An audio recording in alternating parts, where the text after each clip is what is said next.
Yo, this is Steve Bloom, and you're watching Moana Nui Podcast. We'll be starting soon.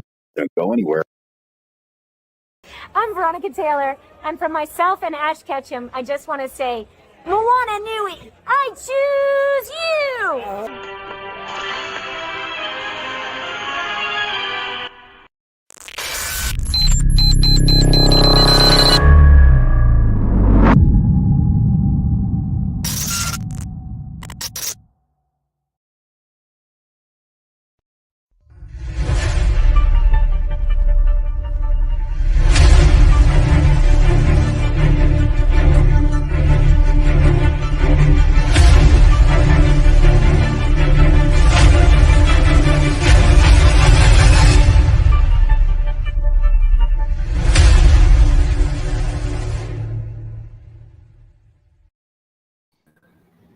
Aloha, everyone. Thank you for tuning in for the Moana Nui Podcast. As you can see, we have our panel all ready to go.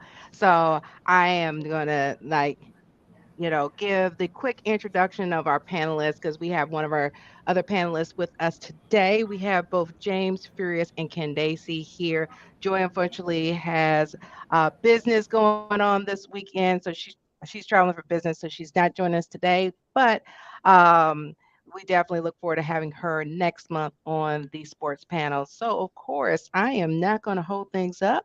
I'm going to go ahead and hand it over to our panelists so they can go ahead and get down in the nitty gritty of the good, the bad, and the ugly in the sports community and everything that's going on in sports. So, I know James was talking about diving first into basketball. Yeah, because obviously it's the elephant in the room. Since the NBA season has started, I personally don't recognize basketball until the All-Star break because it's well past the Super Bowl. It's still football season for me. Unfortunately, with the start of the basketball season, something has happened. And in case you have been hiding under a rock, I will give a brief synopsis. And first and foremost, let me say that I am not a fan of Kyrie Irving in any way, shape, or form. I am at best indifferent to him as a person and a player. So I do not support, endorse any of his personal views, his agenda, whatever it is whatsoever. So let me get that out the way to begin with. And secondly, I am a love everybody type person for the most part. I typically tell folks I hate people, which sometimes I do. This is one of those situations where I hate people all around. So a little bit of background on Kyrie Irving. He likes to consider himself an enlightened thinker, new age, outside the box thinking process. That is a debate we're not going to have tonight. Flat Earth. Unfortunately, yes, he is a flat earther, which is probably what turns me off to him more than anything else, which is why I distance myself from anything where his name pops up. But he is of a large group of people, theologians, historians, whatever you want to call them, who believe that, and this is not an old belief. This is not, I mean, this is an old belief. This is nothing new, but he is of a sect of people who believe that the first Hebrews, Jews, if you will, were Africans, which is not uncommon, right? Study your religion, study your history. You will see that there is some truth and some credence to that. That's not a far-fetched thing. So he pushes on his social media a lot about that. Now, this is where he's aloof or stupid, in my opinion. You have 4 million followers. You are a celebrity. You have a responsibility of what you post, whether you agree with it or not, to put context to what you put out there. He posted on Twitter a link to a movie on Amazon called From Hebrews to Negroes, a documentary film about Africans being, a group of Africans being the first Hebrews, Jews, whatever have you. Unfortunately, those in the Jewish community identify this movie. I shouldn't say unfortunately, but large swaths of the Jewish community view this documentary film as anti-Semitic because it has quotes about the Jewish community from Hitler. I don't need to give you a history lesson about Hitler. If you don't know about him, you're don't definitely living under a rock. That's what Google is for. So Kyrie, with zero context, just posted a link to this documentary that's on Amazon on his Twitter page. And after one of their recent games in which they lost, he was asked about the tweet. And I watched the entire exchange, which is roughly about 6, 7, 8 minutes long. Yep. Nothing he said in that interview was anti-Semitic. So that's the first thing. A lot of people are saying, like, he said anti-Semitic things in the interview, so he should be canceled. One, no, he didn't. There was nothing he said in there that was anti-Semitic. He answered the person's questions because at one point, one of the reporters basically just took over the entire interview, and he was the only one asking questions and wanted to take him to task on his responsibility of posting the link.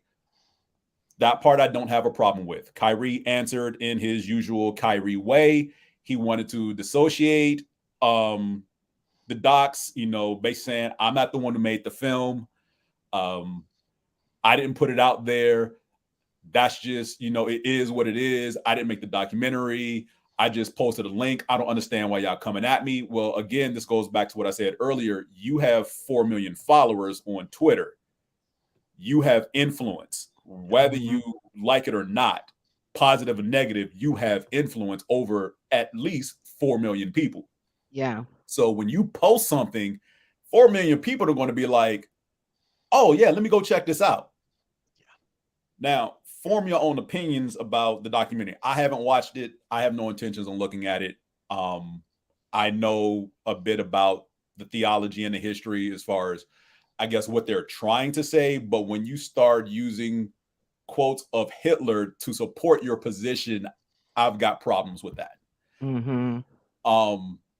So it goes on. Kyrie gets frustrated because he doesn't feel that he should be taking a task about a post that he feels is just random information he's putting out there. But at this and wants to be like Joe Blow, who has like a following of 12. Like, yes, if Joe Blow, who has a following of 12, posted this link, no one would care. But you are an all-world, all-star player in the top professional basketball league of the world. Mind you, one of the 2 most dominant global sports on the planet under soccer. So everybody knows who you are. You can't post things and say, why can't you treat this like Joe Blow with 12 followers? Because you ain't Joe Blow with 12 followers. Right? So, yeah, I come down to him for being a knucklehead and an idiot, basically, on the post, because you posted something because he even admitted he didn't even watch the documentary. There are bits and pieces of it that I guess he came across or whatever in some other research he was doing, and that's how he found the documentary. So he posted the link to the documentary. He hasn't watched it. Why would you post something you haven't watched, not knowing what's in there? Right. And then you want to kind of double down like it's not my fault what's in there. I'm not saying what they're saying. I'm not endorsing it, but you kind of are. Because you posted it, looks like you're supporting whatever message is in said documentary. Now, he was suspended for a minimum of 5 games initially. And then the Nets came out and gave him a laundry list of things to do after he had already apologized. Because after the first game he missed, the next practice he was interviewed. That night before the next practice where he was interviewed or whatever, he put up another post on social media. I can't remember if it was Instagram or Twitter, but he apologized to the Jewish community. He said, I'm sorry for my post that's taken down. If I offended anybody, for offending people in the Jewish community, I don't spew hate or anything like that. All right, he apologized. Should be a non-story. We moving forward. The league hasn't done anything, but all the talking heads around sports are coming down on him. Justifiably so, because you put this post out there. And in that regards, if you want to bash him for putting the post out there, fine.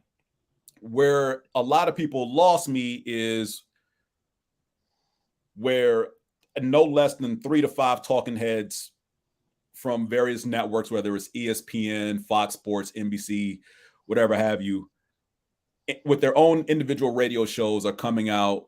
I'm a Jewish man and I'm offended and he should be thrown under the bus and all this other stuff. And it's like, well, let's pump the brakes here, because let's flip this. Why are y'all going overboard for this black man who has apologized, but y'all still want more punishment for him, for which you consider what he did anti-Semitic? And again, say this again, nothing he said was anti-Semitic.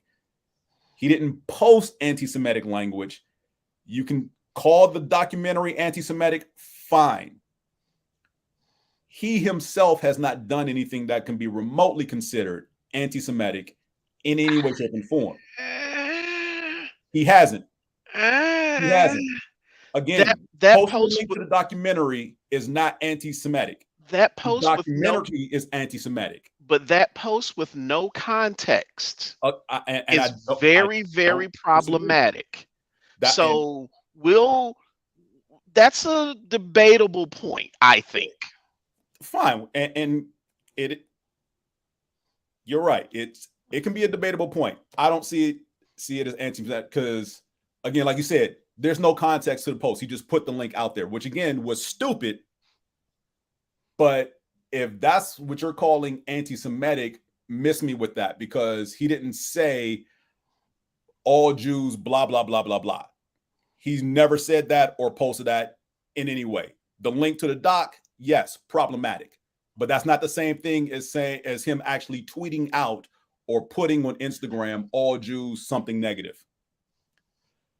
The Nets themselves, because the league hasn't suspended him, the Nets have suspended him and his suspension again is a minimum of 5 games until he does the following, because I had to pull this list up. This is just insane. Issue an apology for posting the link to the movie on October 27th when he posted it, condemn the harmful and false content, and make clear that he does not have anti-Jewish beliefs.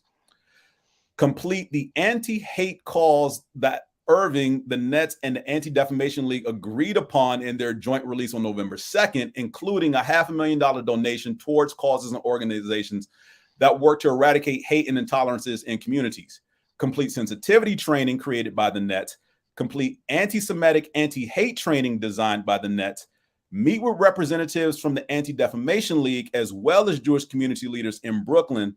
And after completing 1 through 5, meet with the owner, Joe Tsai, and lead franchise officials and demonstrate the lessons learned and the gravity of harm caused in situation is understood, and provide assurances that this type of behavior will never be repeated. I'm sorry. He's doing more than some of these other ones that have done on rape charges and everything and been found guilty, and they're not doing any of that stuff. None of it. Now, that is the most. They're doing the most. Sorry, go ahead, sir. No, you're absolutely right. They are doing the most, because I can count. Can we just go over the number of white athletes who have dropped the N-word in public, private, whatever have you, and they've never had to go through any of this? Owners. We're not talking about owners. I'm sticking with players right now. I'm sticking with players right now, because as you can see, I'm wearing the Eagles shirt. Famously, what was his name? Riley something. Yep. Something Riley, wide receiver for the Philadelphia Eagles, who played about a decade plus ago, was at some type of concert, Kenny Chesney concert or whatever like that. And he was caught on camera saying, "I will fight every N-word up in here." Right. The league did nothing. The team only advised, he didn't have to, they advised he go to sensitivity training. If I recall correctly, he paid a fine of maybe $5,000. But not to know organizations. But it's not like he had to go before the Eagles owner, Jeffrey Lurie, and, demonstrate that he's learned his lesson. He didn't have to go through different NAACP groups and fund them in any way or demonstrate to them or do any type of sensitivity training with them. But Kyrie has to do this. Like, again, he deserves to be dragged for posting the link. Yeah, I get that. I'm not dismissing that at all. Yes, he deserves to be dragged for that. This is like overkill. And, yes. you know, I've had discussions with my sister because she's the one that initially brought this to my attention a couple of weeks ago when it all happened. And I'm like, this is something I was going to look into. Let me dive deeper. Just like, I'm lost. I'm not going to say I'm lost. This is typical because basically what this boils down to is no matter how much status you get as a person of color, you also have to remember who are the people in power, because when you offend them, they want you to bend over backwards and do 500 things. Because again, he apologized, but the Nets didn't like his apology because the owner is a Jewish man. Yes. And his apology is very similar to all these other players' apologies that they've done. Same format, but none of the backlash. James, one thing I will say though is honestly, and again, as we examine each piece of what's going on, I listened to the apology. Even I was kind of like, really? That's all you got to say? The post. No, I'm not talking about his verbal apology in front of camera. Because that, to me, the verbal apology in front of the camera is where he should have done his best work. And you have to. So, and again, this is not caping up for Kyrie, but I know, I get you. Seeing him in interviews and the way he addresses folk, he acts like, or he carries himself as being smarter than everyone else in the room. He does to be a flat earther. So for his, and I get a lot of people like what he showed on camera the next day after the post he put up the night before was not good enough. He was never going to expound upon the post he put up the night before. Oh no, we all know that. As far as he's concerned, I apologize. And to his point, yes, he did. He apologized. But now it was like, not like it, what it is, his bosses didn't like his apology. Right. That's basically what it is. Oh, you apologize. You ain't apologized the way we want you to apologize. So until you apologize the way we want you to apologize, then you can play with us. The NBA Players Association is appealing the suspension, as rightfully they should, because this is crazy and overkill. I can guarantee Kyrie's not trying to do step one of any of those 6 things they want him to do. And he's not going to do them. And he's content that this might end his career at this point. I don't think it's going to end his career. It's going to end his career with the Nets. Oh, it's going to end his career because you have to understand that the Nets owner is not the only Jewish owner in the league. True. Okay, there are several others. Because after the initial exchange with him and the reporter, the next game he played, courtside seats, you can see a row of Jewish men wearing yarmulkes and had on shirts that said "Stop anti-Semitic speech" or "Stop anti-Semitic hate." All of them in the front row, and those aren't. I don't know if anybody sat courtside, but mortgage your house for a ticket for a courtside seat. Yeah, pretty much. And like I said, it was like do some other things, but we're not going to talk about that. I mean, you can sell kidneys on the black market. But no, that's not what she's referring to. Things that got a certain owner removed from the league. Well, it is after dark, but still. Yes, we can talk about that. It's after dark, like you said. Look, we can bring up Donald Sterling and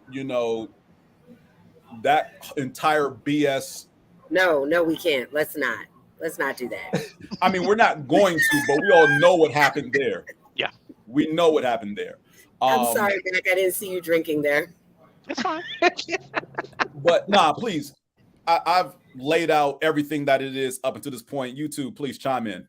My only and again, I don't disagree with anything you've said. My only context that I would want to, something happened off camera. Sorry. My only context that I would provide is, again, and we know he was never going to put on the show that they want him to put on. But dude, come on, that apology. And again, my two issues with this. One, you posted that link without context. And you know how I feel about people who like their own Facebook posts. So to me, when you post something without context, that's a tacit endorsement. True. To me, that's a tacit endorsement. And I get that. I get now, that. Something that I heard Unc say, everybody doesn't know they call him Unc, Shannon Sharp say was, had he come out and said, I'm sorry, when I made the post, it was purely to provide some educational reference about my people. I didn't realize it had these anti-Semitic points in the film. To me, I don't think that would have completely smoothed it over, but I think that amount of context would have gotten him a lot further in this case, or in this issue, I should say. True. But again, we are talking about somebody who believes the earth is flat. So I don't expect, and anytime he comes up, I'm going to run that into the ground because I need people to understand this man thinks the earth is flat. He thinks there are giant ice walls at the edge to keep you from falling off and seeing that the earth is flat.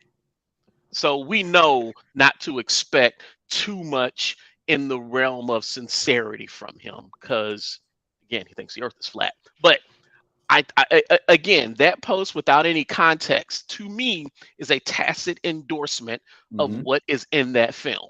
He may not at all feel that way, but he provided no context. Right. And again, my perspective is if you post something without context, you're endorsing what you post. So yeah, that's the one thing I would want to add into the discussion because you pretty much laid everything out perfectly. But there's that one little piece that I want to add in. So I agree with you guys. The only thing that I see Kyrie Irving probably the same way that you guys do. When he comes on, I just roll my eyes.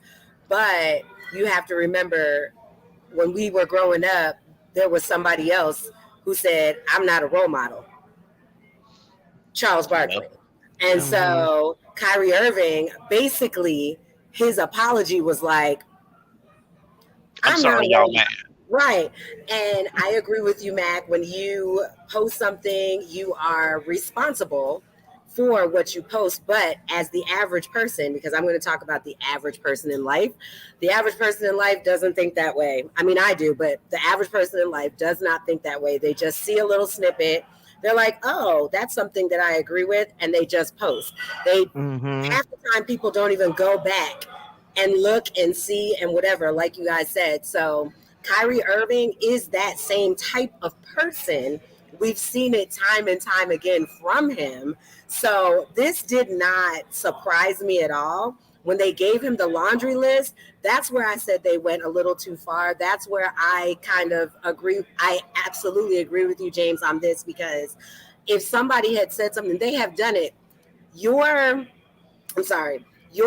example about the Eagles guy 10 years ago, I mean, life was different 10 years ago than it is now. So, of course, he just got a slap on the wrist. But now, even now, if somebody said something about a black person, now they would not have given them a laundry list of things that they need to do. And it's just because we don't get the respect that any other type of person gets. Anybody in this world. It doesn't matter what, if you're black, you just don't get that respect. And so I was not surprised at anything that they did for him. And I just think that his career is going to be over. I don't think he's going to do it because Kyrie Irving is who he is, and he's going to basically give them the middle finger and be like, I made enough money. I don't have to do this. I can go play ball overseas and make way more money and be good. And if he does that, good for him. I don't agree with anything that he said. I don't agree with anything that he posted, but that's Kyrie. That's him. Yeah, I don't know how this is going to play out. Surprisingly, it is quieted down over the last week. Some of the talking heads have, again, dragged for making the post without context, absolutely deserved. But now those same talking heads are coming around and like, yo, this laundry list apology tour is overkill. Like, y'all can kick rocks with this, And they're absolutely correct. And once they said that, it's kind of like, the higher ups is like, okay, enough of this Kyrie thing. We don't want to talk about it anymore. What's the next story? Mm-hmm. So don't know where this is going to go because, again, he hasn't been playing since.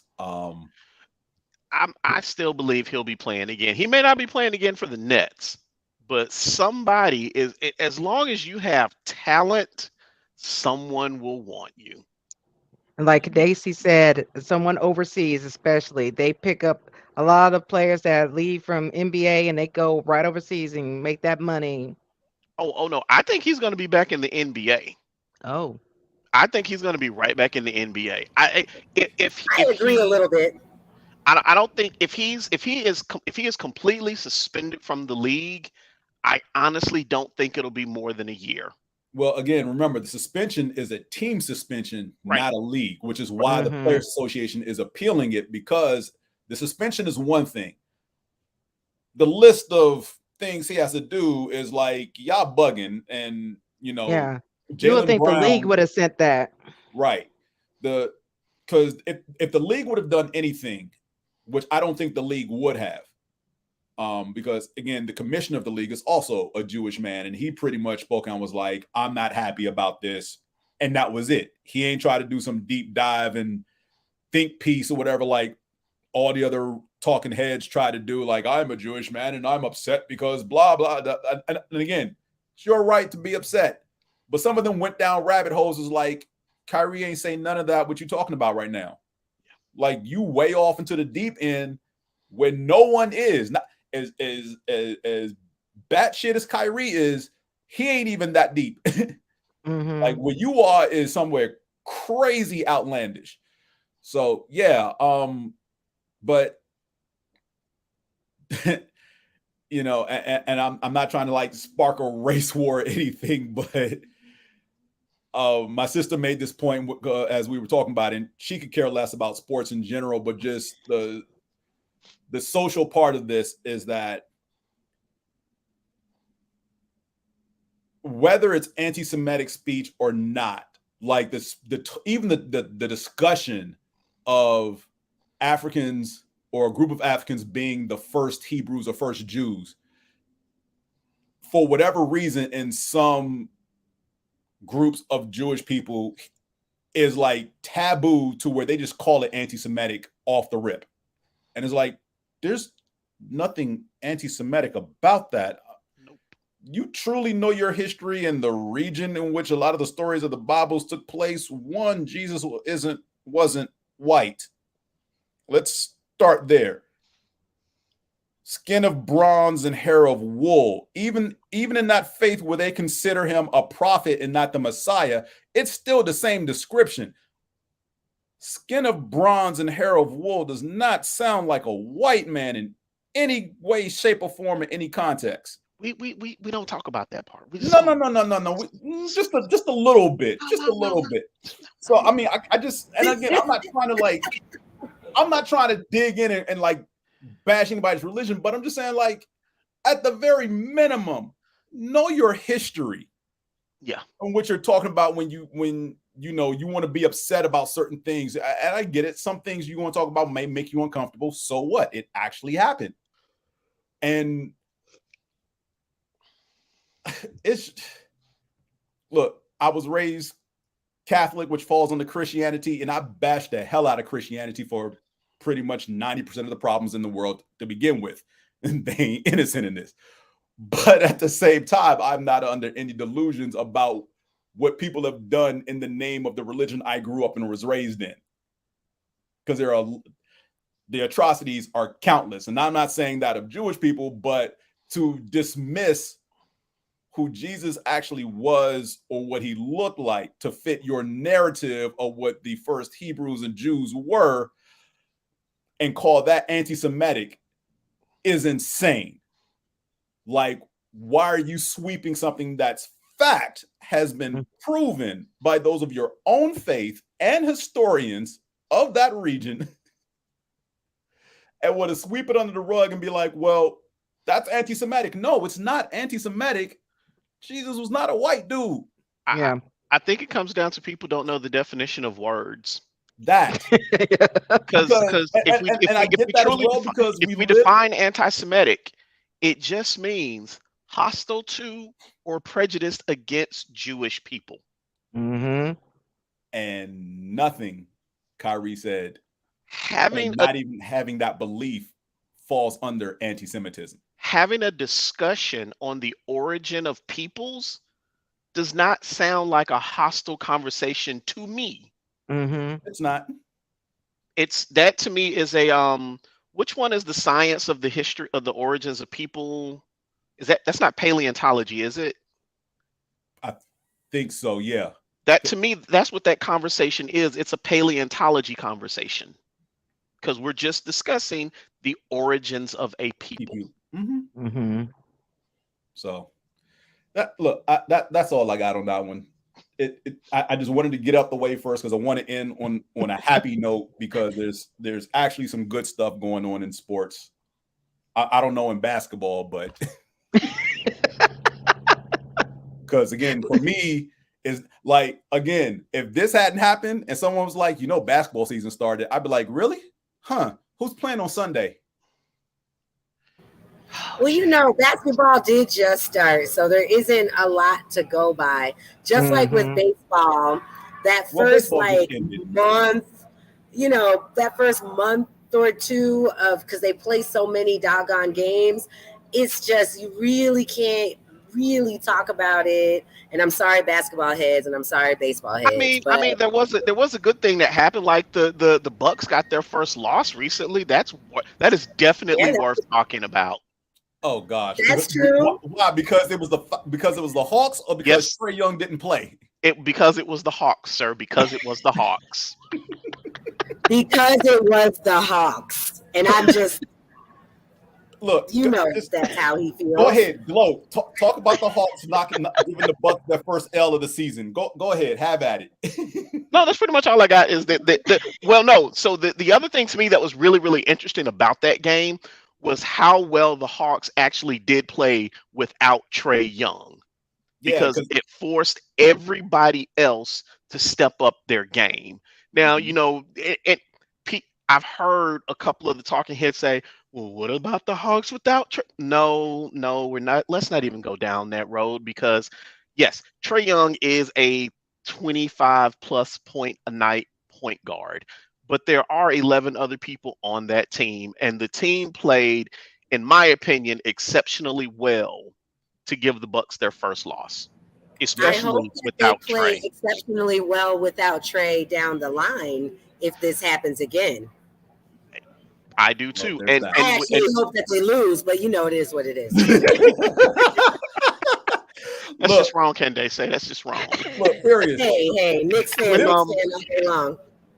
And with I'm sorry, I can't think of the new guy's name that we picked up in the offseason. Jadante, is it Murray? I'm blanking on his last name. Because we don't care. No, you know what, Candaysee? I don't like you right now. I don't like you right now. I don't like you right now. You better be glad your Bills are doing pretty good right now, because no, they ain't. No, they ain't.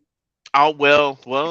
Actually, the actual point is they are doing well. It's just that right now we have this conundrum to where Josh right now is all that matters. Right now is all that matters. You're right, 6-2. I mean, look, I'm a Bills fan, and like I tell people, I'm a Bills fan. Are you really? Really? The fact that I'm a Bills fan is that I don't take things for granted. I go game by game, because you can't be like these Eagles fans that just say that they're like super amazing even when they suck, or when they say they're super amazing when they're doing really well. I mean, the Eagles have surprised like me. You definitely won't hear from this one, right? This one, right here. You don't know any Eagles fans like that.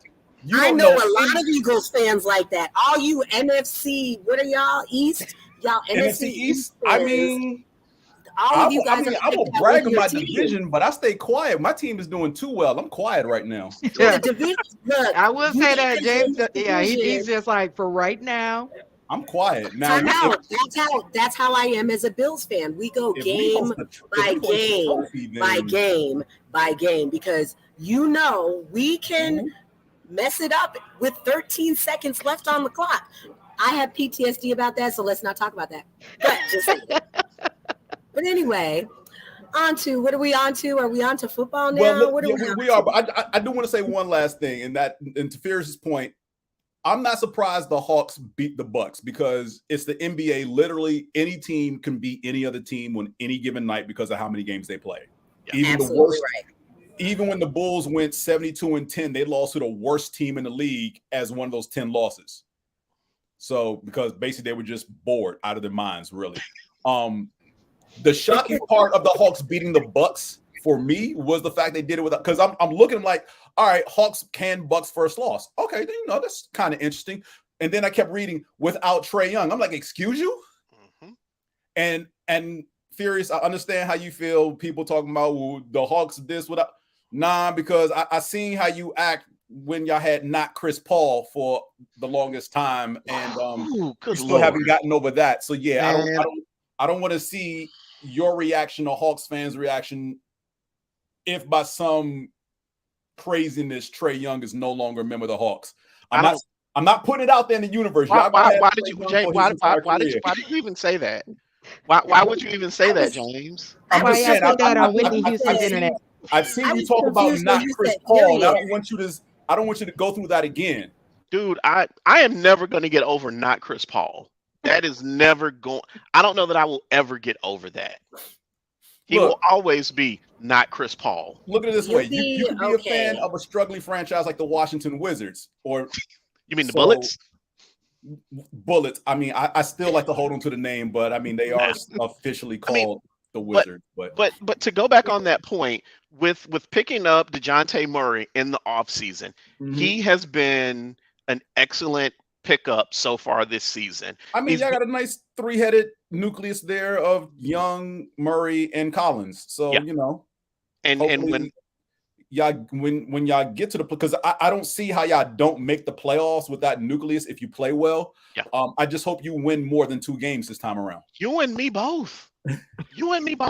And when we get Bogdanovich back, I mean, that's what irritates me so much. Not just the Hawks, but Atlanta sports teams in general. We can have a great roster, but something always happens in like the last 5 minutes of the game, or last quarter and a half. Like last week. James, you know what? You can't hurt my feelings with that. You can't hurt my feelings with that. You can't hurt my feelings with that. Or like someone said, Atlanta can't have more than one team winning the same time. It's like I've often said Atlanta is not a true sports town. It's not. It's really not. This is my home. I'm a native. Atlanta is not truly a sports town. So it's like, because look at it this way. James and Candaysee, where do you guys live again? Atlanta. What teams do you support? In football, the Eagles, and everything else, DC. Right. So again, we got all the Atlanta is a transplant city, but everybody and don't get me wrong, I'm not saying you should not support your own home team, but this isn't a sports town. It's not. And I don't know if it can ever truly become one. All I know is it becomes one when a team wins. My freshman year in college, I was like, the Eagles are coming to play Atlanta on Sunday Night Football. I should go see this game. I walked. True story. I walked from campus to the Georgia Dome, because the Georgia Dome was still a thing then. Went up to the ticket window, dropped $25 for a seat in the lower 200 section. This tells you how long ago it was. Right. And I'm like, wow, I can pick a seat from this area, because she showed me the map in which I can pick a seat from. This is before you could buy tickets online efficiently. So I'm like, oh, well, give me something real close up front then. She was like, all right, cool, we got you. $25 per money down. Go. All right, I'm thinking, going to this game, it's going to be crazy Atlanta fans there, because I remember a couple of years ago when I was in a couple of years before when I was in high school, and Atlanta, Deion Sanders was still with Atlanta. Unfortunately, Washington beat them in the playoffs. Hammer was on the sideline. And I'm thinking to myself, Atlanta must really love their football team for these dudes on the sideline to be jumping around like this or whatever. Here it is, 2 some odd years later. I'm a freshman in college. I get to the game that Sunday night. This is not a lie. I can't remember how many seats are in the Georgia Dome. I do know 1/3 of the seats were filled. They were all Eagles fans. There was not a single Falcon fan in that stadium unless they were working concessions or custodial services. And that doesn't necessarily mean they're fans. That just means they're getting a check. Well, you are kind of old, though, James. That was such a long time ago. I like don't now, care, but I'm pointing out to his point, Atlanta has never really been a sports town. I mean, because Atlanta, you have a nationally televised game on Sunday Night Football, and the Eagles weren't that good then. This is like our second year with like Rodney Peete and Ricky Waters. We were trash. Everybody was beating the brakes off of us. That was a long, long time ago. Right. We were trash. Candaysee just keeps trying to slip in the old jokes. I know. Even though she's right up there with us. Right. No. She ain't but a couple of years younger than us. Right. Like 2 years younger than us. No, more than that. Use a lie. I'm going to slide back because I don't want the electrical surge to hit me while you frying out my laptop. What? All you have to do is tell me, what's your high school reunion? How many years is that? Oh, I hate my high school. I will never go back to a reunion. No, but how many years, though? How many years? Since you graduated? Let's see. I graduated high school in 1990. Right. That year. I mean, I will say my bestie reminded me the other day, we got together and she said, next year is 25 years. I was like, oh, yeah. Mm-hmm. So I know you guys are pushing 30. You shut your face. Especially Mac. Mac is pushing 30 years. I know he is. You don't know anything. You know what? Let's get on football right now because we're going to get to your Bills shortly. Right. But the big story this week in football, which happened on Tuesday, which came out of left field and shocked literally every breathing person who supports the sport in any way, shape, or form. ESPN personality Jeff Saturday was named the interim head coach of the Indianapolis Colts after they fired former head coach Frank Reich on Monday. Reich had a winning record, 40-33-1. Unfortunately, he had like 7 starting quarterbacks in the 3+ years he was head coach.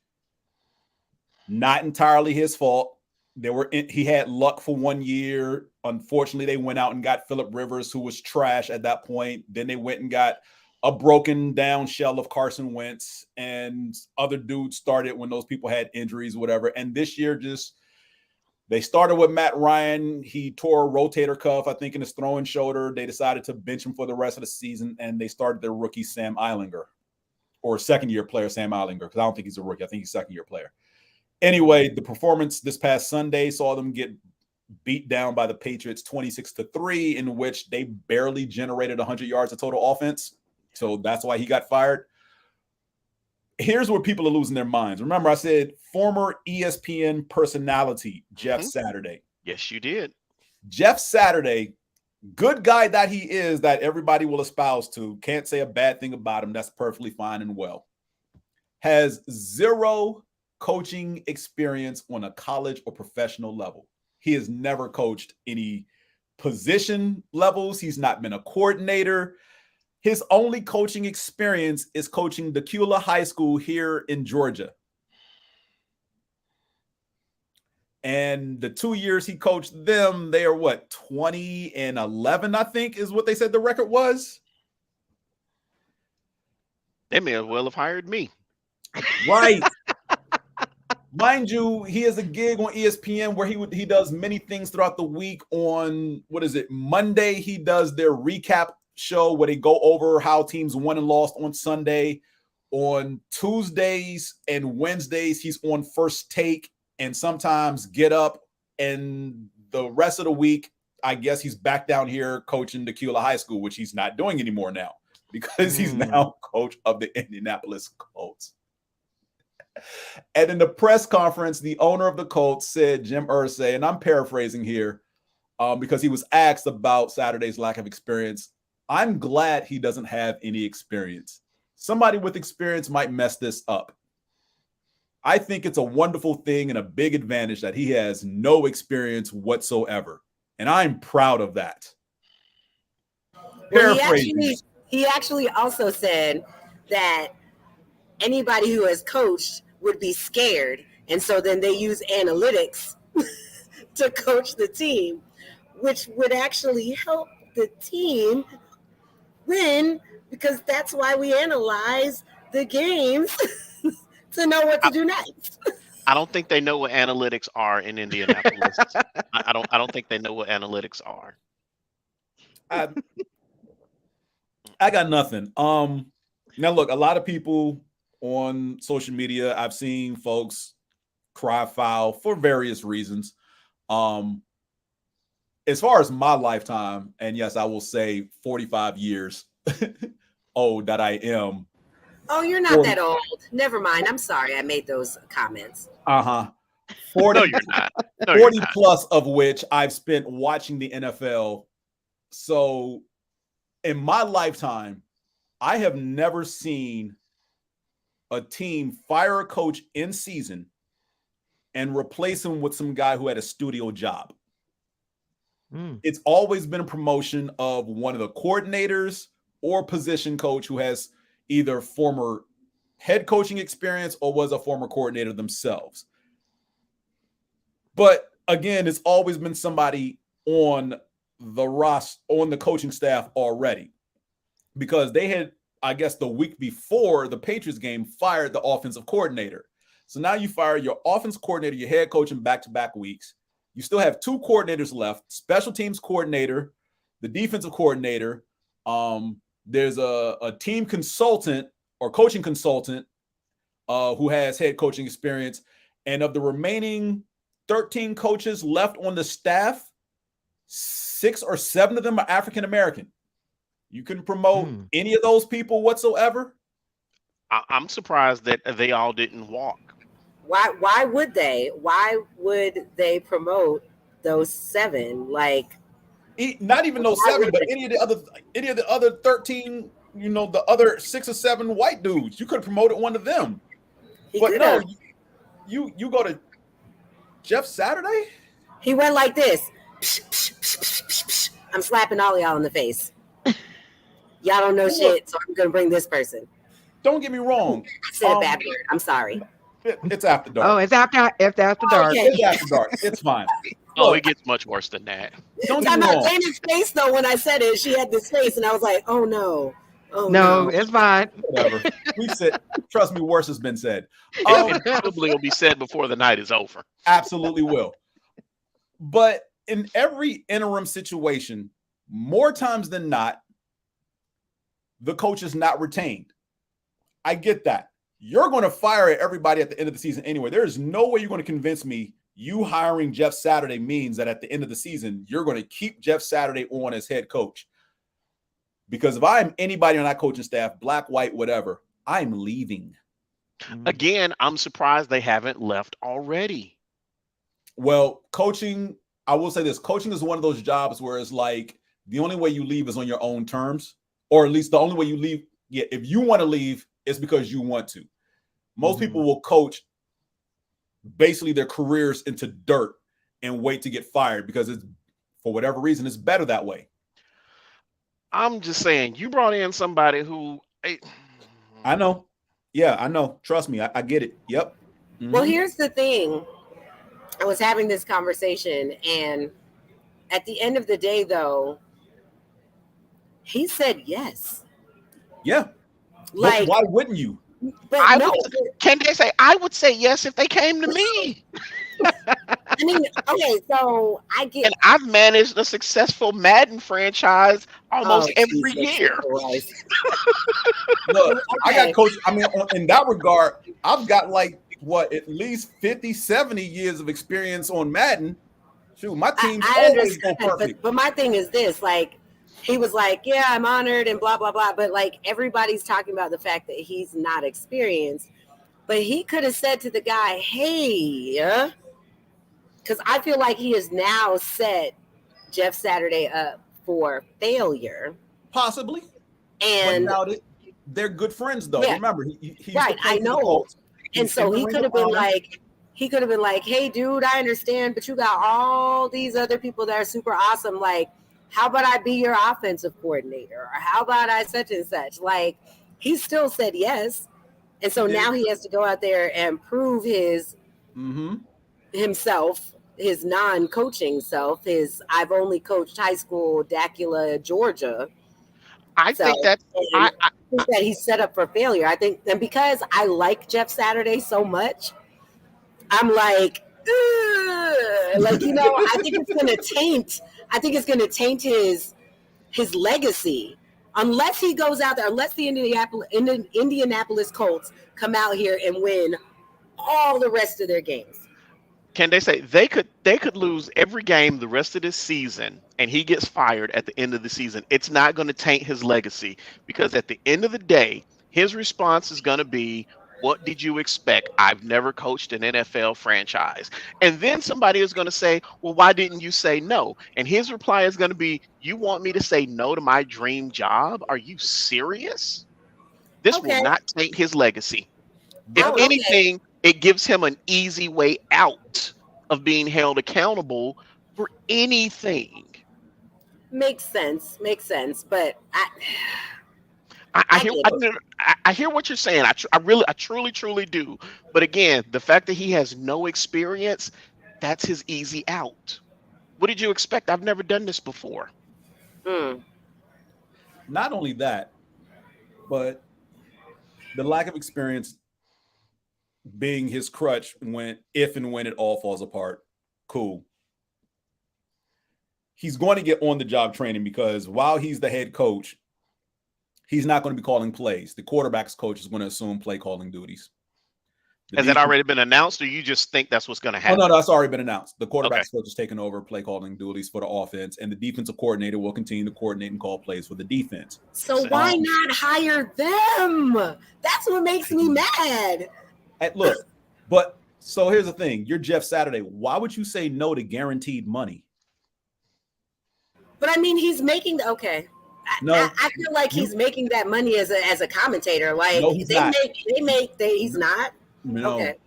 They might make commentators might make a few $100,000 a year as former players. NFL coaches make multi-million-dollar. Again, the Falcons could come to me and say, you know what, Furious, we want to give you a shot to take over the rest of the season. We'll give you $8 million. You think I'm going to say no to coaching my franchise and getting $8 million? Yo, I'll coach the Falcons for $8 million. What kind of fool would I be if I turn that down? I would coach the Falcons for $8 million. Shit. So again, give me $3 million, and I would still coach them, and they would probably turn it around a little bit. So again, how are we any different than Jeff Saturday? Other than he played the sport at a pro level. Right, okay. Correct. I understand, Mac. I got you. So yeah, it's the money because again, former players as on-air talent don't get paid that much. You know, several $100,000, maybe $1 million or $2 million a year, you know, for what they do for the sport they cover. Like Max said, head coaches, I think the lowest paid head coaches in the NFL is getting $10 million a year. These dudes make 10 plus guaranteed money. It doesn't matter if they coach the entire length of the contract or not. That's still guaranteed money. When the Eagles fired Chip Kelly before the end of his third season, that was a 4-year contract. They still had to pay him for year 4, even though they fired him with 6 games left in the 3rd year of his contract. So a quick Google search, what year is this? I knew he was going to do that. I knew he was going to do that because that's that. Well, I'm not going to put your business out there, but that's that college that you went to. Okay, that's right there. And it's fine. Go ahead. Who is the lowest paid head coach in the NFL? The lowest coach is who is this? Jim Tomsula. He's a coach for the 49ers. His salary is $3.5 million a year. Oh, he's on the coaching staff. Yeah. He's one of the coaches on staff, but I mean, like head coach. Yeah. Well, this list doesn't do a breakdown specifically by head coach or not. It just has coach name. Coaches, period. Okay. Yeah. But again, $3.5 million for whatever he does with the team. And Tom Sula, I believe, is one of the position coaches. I can't remember on what side of the ball because I've heard that name before on the 49ers staff. So yeah, there's no way you're going to turn down $3.5 million, even if it's only $3.5 million to finish out the season. True. And again, it's guaranteed money. It doesn't matter if the whole staff gets fired. The organization still has to pay them. Yeah. Mm-hmm. No. Again, if the Falcons came to me, I'd take that $3.5 million and run. So the Falcons need to come to you. So they might need to call you. They need to call you, and there's a couple of other people that I think if they put you guys together, they might get a little. Well, the Falcons need more than coaching; they need some talent in other places too. So it's not just coaching. I mean, but we're talking about a team that 9 out of the 11 starters on defense are new. Right. So I honestly don't. Young team, y'all will be fine. But so timeout. But so are the Jets, and they're winning. What's your point? What's your point? I don't. I'm just saying. What's your point? Are you talking about these same Jets that embarrassed your squad on Sunday? Hell yeah, that's who I'm talking about. I just want to make sure we're talking about the same Jets. At the end of the day, I am still a football fan. I understand. And so I literally watched that game. I sat at home with my boyfriend who was a Bears fan. And he was watching I'm sorry. They almost had it. He was watching the Bears game. I'm watching the Bills game.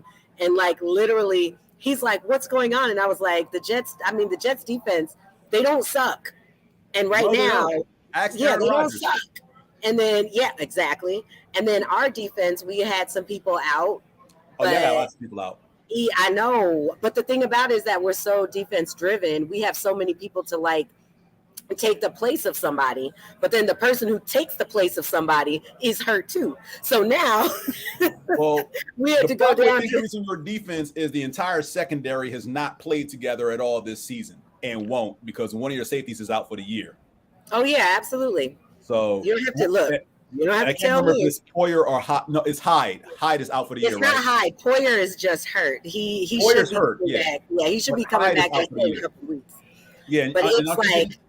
Tre'Davious White is coming back, right? He is. Okay. Yeah, I think not all of them are coming back. Hey, Alex. Hey, you know what? So let me tell you. So this guy right here, Alex, every time I see him, I say, you're welcome. And he says, thank you, because he's a Giants fan. And his coach is our old offensive coach. Yeah, no. Reminding me, sir. My squad hasn't played them yet, which is why I'm very cautiously optimistic about the season because we have not played the New York Football Giants. So that's why I tend to keep quiet about my squad. So with him, with Alex, his wife is a Dallas fan. So yeah. So I'm not going to talk about his wife then. What's up, Alex? How you doing, bro?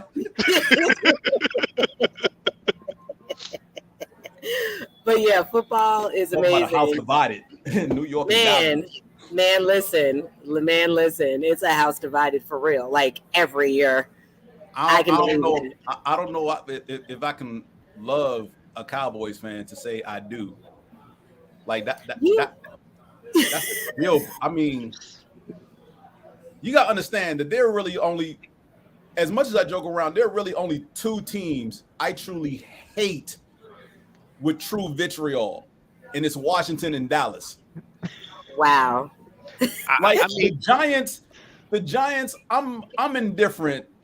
What they do is what they do, and 9 times out of 10, it doesn't really impact the Eagles too much, even if we play head to head. But Washington, because I grew up there and I had to deal with their BS pretty much my entire life growing up, and they tried to force me to become a Washington fan. He didn't know at the time. Oh, she snuck it in on you? I got the ring. You stuck. That's your story. You're sticking to it. Oh my gosh, I'm sorry, bruh. But yeah, Dallas fans just. It's that whole America's. It's that whole we're America's team. They don't. It is. Look, as much as you talk about Eagles fans being obnoxious, whatever, Dallas fans are the absolute worst. No, James. They're tied for the absolute fucking worst. No, you're biased because you have a rivalry with the Saints. They ain't that No. It's not the Saints that I'm saying they're tied with. Who? They're tied for the absolute fucking worst with Alabama fans. No, we talking Oh, about the no. pros right now. We talking Wait about a the pros. second. But what I'm saying, but James, remember earlier I said that I don't like any fans from the NFC East because you guys are all obnoxious. The least obnoxious are Giants fans. They're not as obnoxious because, they're not as obnoxious. They're the least obnoxious of the four of you. The least obnoxious of the four of you. Because Commanders fans, they still hail Redskins. Eagles fans, I know Alex is an Alabama fan. And he knows firsthand how obnoxious they can be. Eagles fans they are tied with the worst with Dallas fans because every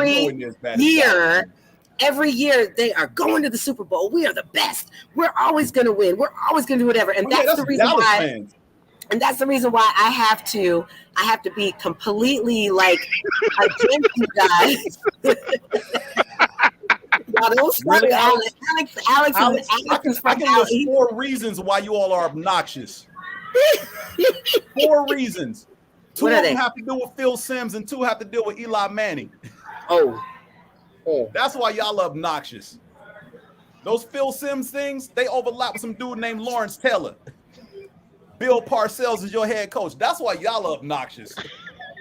Oh, Jesus. Don't start. Hey, Alex, thanks for coming on. No, you were only surprised when y'all won with Eli because you weren't supposed to be there all the time. The Phil Simms ones, deservedly so, yes, y'all won those. But Eli was a shock to everybody because y'all weren't supposed to win Super Bowls with Eli Manning. But Eli Manning, he cried. He cried until he could go play for the Giants. He didn't want to play for who was it The San Diego Chargers at the time. He didn't want to go to the Chargers. He was like, fuck that, daddy. Get me on another team. That is true. And that's what happened. I mean, but truth be told, does anybody really want to play for the Chargers? I mean, some of the Chargers don't want to play for the Chargers because, look, I remember there was a period of like 5 or 6 years where the Chargers always had the best team on paper. And that was it. And pissed away a shot at the playoffs. Forget the Super Bowl. They would start a season like 7-2, 6-0, 9-3, and then piss away the division. How you 9-3 with so few games left, a 4-game lead on second place, and lose every single game and not win your division? Fooling fans, getting LL Cool J making commercials for y'all. I know y'all remember them LL Cool J commercials. Oh, you guys are the worst. You're welcome. Before we get into the good stuff as far as how teams are doing respectively, there was some breaking news today with, as we just mentioned, the Washington Commanders.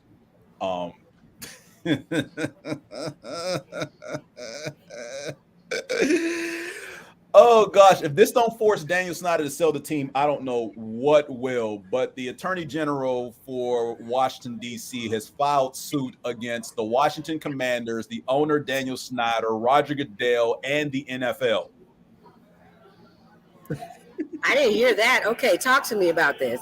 Oh my gosh. The short version is that when Washington was slapped with that $10 million fine a year or two ago for their sexual harassment, racial conduct in the front office, that they were going to do better. And the AG claims that they lied. They haven't done better. They haven't upheld their end of the bargain with the DC fan base. And that's why he's filing suit against them and saying that the league and the commissioner were complicit and said sweeping it under the rug and basically blowing it off as nothing with the $10 million fine. Because again, what's $10 million to an NFL owner? A night out on the town? Now understand that Daniel Snyder, again, right? A night out on town.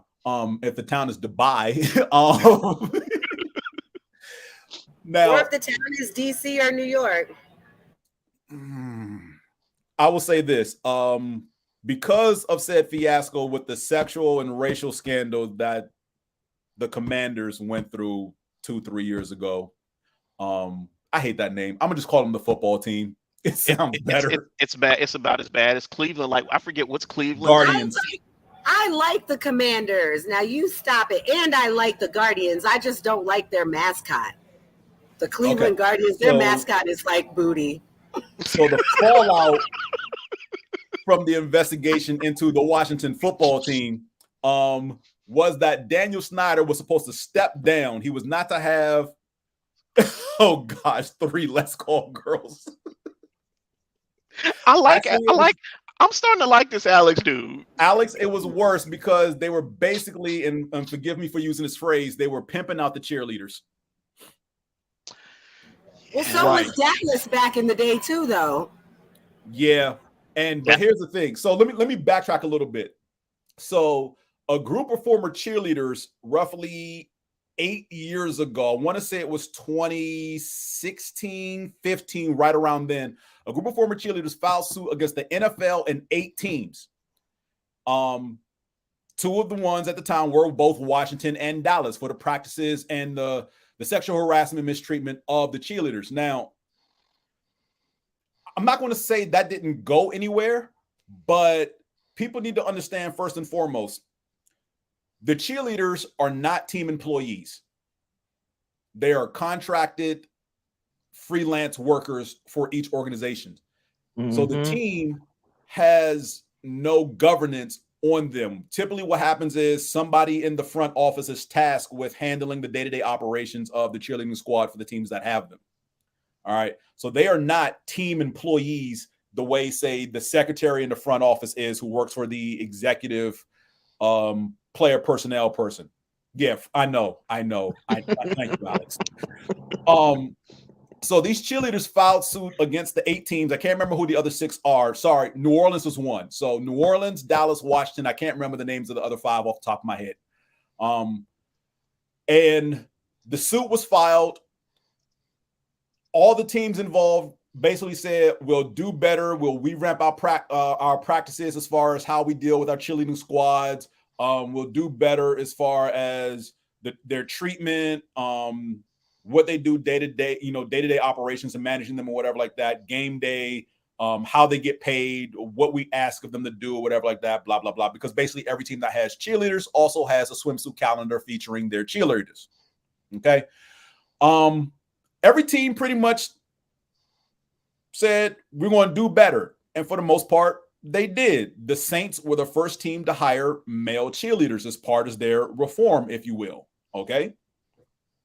Washington, however, decided, fuck that. Hey, y'all want to go to Dubai? You know, my rich friends? Well, yeah. Make sure that cheerleader with the fat ass comes. All right, cool. So then they go tell the cheerleaders, hey, come here, gather around. We doing this photo shoot in France. Pack your swimsuits, bring your passports. Y'all hopping on a private jet. You going to France to shoot this calendar. They get on the plane and they get their passport snatched. Hand them over. Then they get there. There's no photo shoot. Randomly, it's entertain this VIP however he likes. Or you don't get to get on the plane and fly back home. This is true story that actually happened to the Washington Chili's. And mind you, this was after the initial suit in which the 8 teams were named, which Washington was a part of. Nah, dude, Soul Plane would have been a picnic ride compared to this. But to basically force these women to fly across the Atlantic for something that wasn't going to happen and tell them, entertain these VIPs because we got your passport and you ain't getting back on this plane until you do. Like, what the hell, Washington? Right? And then not to mention all the racial BS that was going on in the front office makes, which is pretty much on par to what was going on with the Phoenix Suns and their front office with their owner basically trying to figure out, why can't I say the N-word? They're playing for me. Yeah, the Phoenix Suns owner actually did say that. He basically was trying to figure out why he couldn't say the N-word over and over and over again to black people working for him, coaches, other executives and whatever. Washington was worse. They were just flat out saying it to folks' face. So he almost thinks he's a slave master. All forms of sexual and racial harassment in that front office. And that investigation, like I said, that went on for the next couple of years. And then in 2019, another investigation was done because it came out that, hey, Washington is still doing the bullshit that we supposedly cleaned up 3 years ago, or 4 years ago. It's like, nah, they can't be doing that. So the league did an investigation, hired an outside law firm to dig into it, see what was going on. Come find out it's true. Coupled with that, in 2020, a congressional hearing is held trying to figure out, well, Washington may not be on the up and up financially because someone apparently blew the whistle about them not following FCC regulations. And apparently they weren't, because there's shared revenue amongst the 32 teams in the NFL. So there's revenue. The revenue you generated falls in 2 categories. The revenue you generate for yourself and the revenue that is split evenly amongst the 32 teams, because all teams don't generate revenue evenly. Washington was found to have been fudging the numbers on that shared revenue part. Now, this is the point to where I figured, well, if this don't get Daniel Snyder out of there as the owner, nothing will, because if one thing you don't do is fuck with an old white dude's money. And the biggest mouthpiece of the old white dudes who own NFL teams is Dallas Cowboys owner Jerry Jones.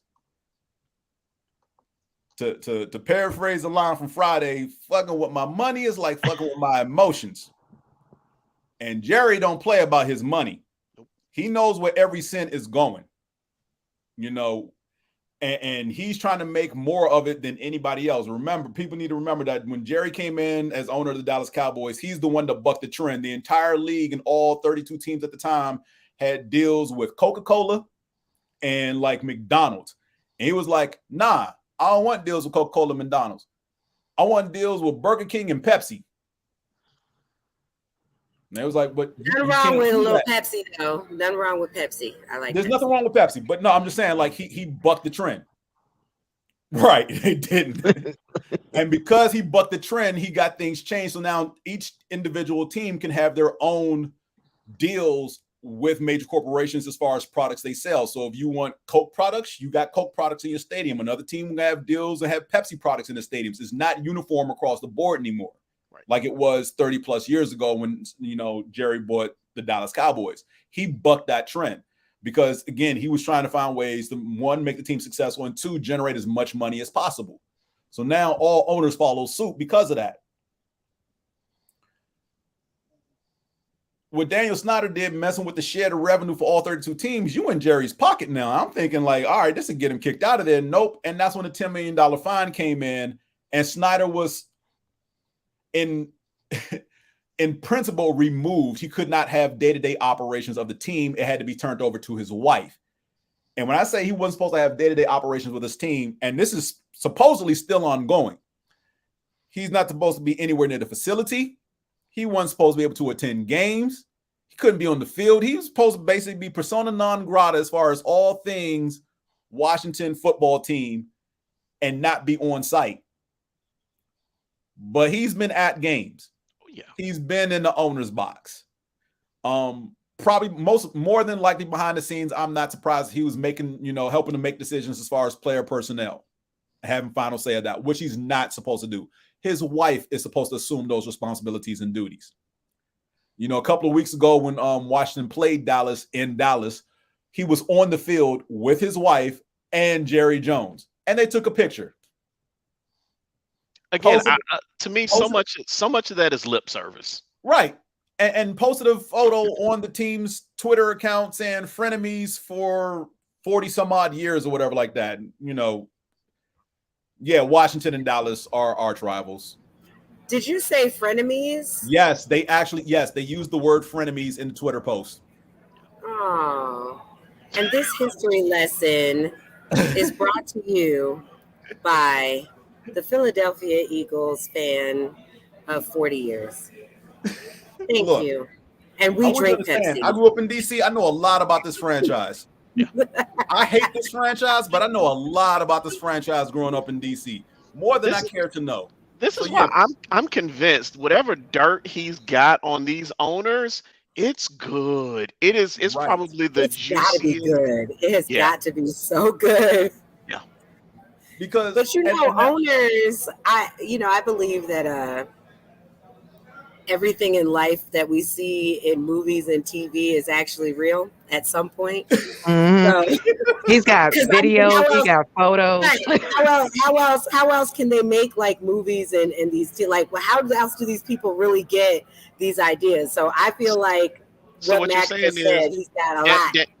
Daniel Snyder had an inside man at one of these eyes wide shut parties with his phone like Yes.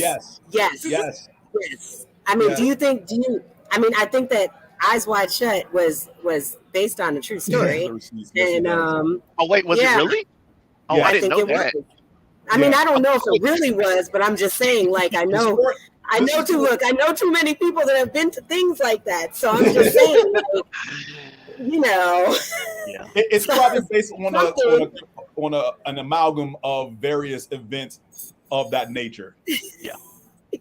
I don't like you two right now, but I love you I'm siding with you.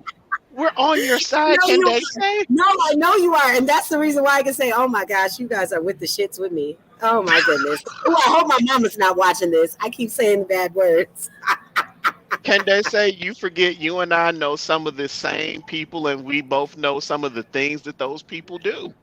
And once again, that's why the show has After Dark in it. Anybody who watches it know that their language and other subjects will be discussed if it's after dark. You're smoking a cigar, Furious got alcohol behind them.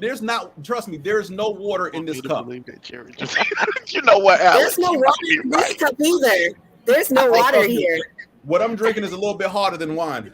Look, I've been drinking old fashions all day, and I had to bring it back to a nice, lovely Merlot. Normally, I drink old fashions, and I didn't get an invite. Okay. Well, I mean, I don't know if you live on the South Side, but no. Shameless plug. Thank you, Studio Cigar Lounge, for allowing me to do this podcast here. Shameless plug on them. But if you guys if you smoke cigars, if you're ever on the South Side in Fairburn, please check it out. It is amazing. It is Black owned, and it is a great, it is a gorgeous venue. So, it is what it is. But yeah. So hold on, Alex, I want you to understand that was it last season? Why do I even? The thing about it is that I have to remember that I have friends that actually pay attention when I say I'm doing a thing. And so they come on here and they say the things that they say. And you know what? I'm actually excited that this actually wasn't during the pandemic when we were all at home, because I will tell you, a lot of my cigar buddies would have been on here trolling and getting it in because it's after. And then we also have the bonus of everybody's at Black Panther tonight. So many people are at that. So we don't have that crowd too. They'll catch it on replay. I walked in today. They were like, "What are you doing here? I thought that you would be going to see, Wakanda Forever." And I was like, "Look, I will see them on Tuesday." Like, literally, I'm not going to see it. I can't. I know I talk about you guys being old, but I am way too old now to actually go and deal with those crowds. Like, I really want to enjoy this movie. Yeah. And I just feel like it's, not going to be enjoyable this weekend, even though everybody who's coming out are going to actually enjoy the movie. But I need my peace. I need Wednesday at 1:00 in the afternoon. Whoa. All right, Alex. I'm gonna need you to calm that down a little bit. Wait, what are you doing tonight? Because I'm gonna need you to calm that. See, and that's why I talk about Alabama fans the way that I talk about Alabama fans. That right there. See, that right there. But the thing about it is that, Mac, you're not even a Georgia fan, so who cares about Alabama? Oh, no. No. I have worked from Georgia Tech. What do you expect? He said Georgia Tech. Yeah. No. I know. Me and Mac went to the same school. We were there together. Right. I understand. My issue. Well, no. This isn't a Florida State fan. No. I've got a lot of friends. I got a lot of friends that went. Starting. Yes, Alex. I got a lot of friends that went to Alabama, and I give them shit all the time about how obnoxious they are. James knows one of my closest friends, and he knows how much shit I give her about being an Alabama fan. I do too. Well, when they lose. Alabama fans, they are so you get a mixture. So you have those super obnoxious Alabama fans, right? They're super obnoxious, but then you get the chill Alabama fans, right? But see, Georgia fans, they're all obnoxious. They're all obnoxious, and this, Mac. And they only recently started winning. They only recently started winning. I know. They haven't been winning long enough to be obnoxious. So, but they were obnoxious even when they sucked. Remember? Yes, they were. Up until them winning the championship last year, every time Georgia played Alabama, and Furious can attest to this, I would put a post up. I wonder what's going on today. Probably nothing important. Not like you have a college football game to watch your team get blown out by 35 points at halftime. Looking at you, UGA. And I would post shit like that before the game started. He can verify this because he's seen some of them. And I would troll Georgia fans before the game started against Alabama, be like, Georgia's about to lose to Alabama today. Okay, so I guess I'll go make a sandwich, watch some anime, whatever. And they will be in my page like, why are you like this? I'm sorry, where's the lie? Are y'all not going to get blasted by 35 this week? Y'all going into Alabama undefeated. They're undefeated. Y'all been talking trash about how this is your year. And up until this year, the last 3 years have been their year. And every time they played Alabama, whether it was at UGA or Alabama or somehow in the SEC championship, Alabama smacked them around like rag dolls. The game wasn't even look, the only way you enjoyed that game is if you was an Alabama fan watching your team basically train for the national title, because that's all it was for them. It was a practice game for the national title. Well, I mean, it sounds kind of like Eagles and Dallas fans. Every year, this is our year. We're going to win. We can have losing records, but somebody has to go into the playoffs. I just hope my team wins the game. All right, because as much as I don't like this dude, one of my favorite things at the end of a football season, whether my squad makes the playoffs or not, is if Dallas makes the playoffs and they inevitably lose, Stephen A. Smith trolling Cowboy fans. That is one of my favorite things every single year. And nothing more classic than what happened to them after they lost to Frisco, where they mismanaged, and I'm sorry to say this, Candaysee, 13 seconds at the end of the game to run a quarterback draw and couldn't get the ball to the referee. I have PTSD for 13 seconds. I have PTSD. One day I'm going to tell you guys a story about that. But yeah, I have PTSD about the 13 seconds. It's sad. And Alex can attest to that. But who should have PTSD, sorry, are Alabama fans. Who was it that Alabama was playing one year where they kicked the field goal and missed it? Auburn. And somebody caught the missed field goal and ran it back for it. That's Auburn. Who should, right. Yeah, those Auburn. Yeah, you see, they don't like to talk about that. No, they don't. Talk about that.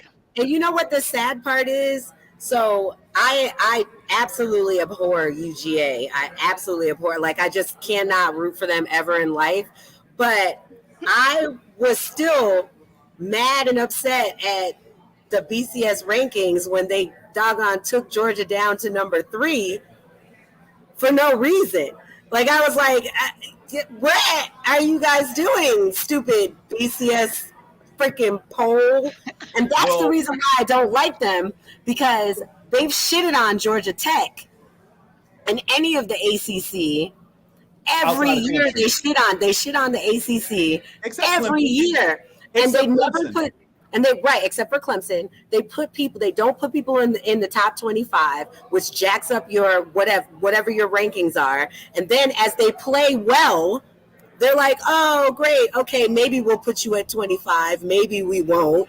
And then you never have a chance to actually play in the great bowls, because at the beginning of the year, they decide they just want these 25 people to be in the running.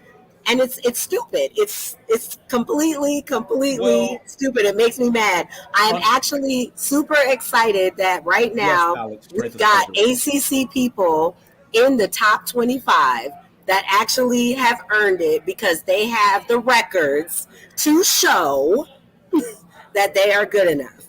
Well, unfortunately, Candaysee, the traditional powers of the ACC, namely Florida State and Miami, have been trashed since the turn of the millennium, outside of a few outliers. I don't disagree at all, but what I'm saying is that they don't give anybody a chance. And I'm not even just talking about ACC, but in general, there are teams out there that could and have had better records than a lot of people who are in that top 25, and they don't have a chance to even compete up there. I hear you, and I hate myself for saying this, but it's true. Unfortunately, college football is really the SEC and everybody else. Oh, yeah, I know. Absolutely. It surely is. But it's only gotten that way since the last 10 years? No, since Nick Saban took over Alabama. Damn it, I said it. I told myself it wasn't one. No, you didn't. You wanted to say that. And Furious, Alex wants to know who does Georgia Tech play? I mean, I'm not. Now, look, don't do this, Alex. Don't. Georgia Tech is ACC. But Georgia Tech is a basketball school. They're not a football school. Right. I mean, come on, dude. I mean, they like Duke. We waiting for basketball season. Right. Which, by the way, just want to say that I don't know if you guys watch women's basketball, but I do. And Georgia Tech's women won today. They played Georgia State, and they won. Mm-hmm. Yep. So that's great. I will say that Georgia Tech's women's basketball has been a hell of a lot better than Georgia Tech's men's basketball the past couple of years. Yeah, they really had. Yeah, absolutely. I mean, like literally, I am all about, I'm all about, Black. I'm all about women.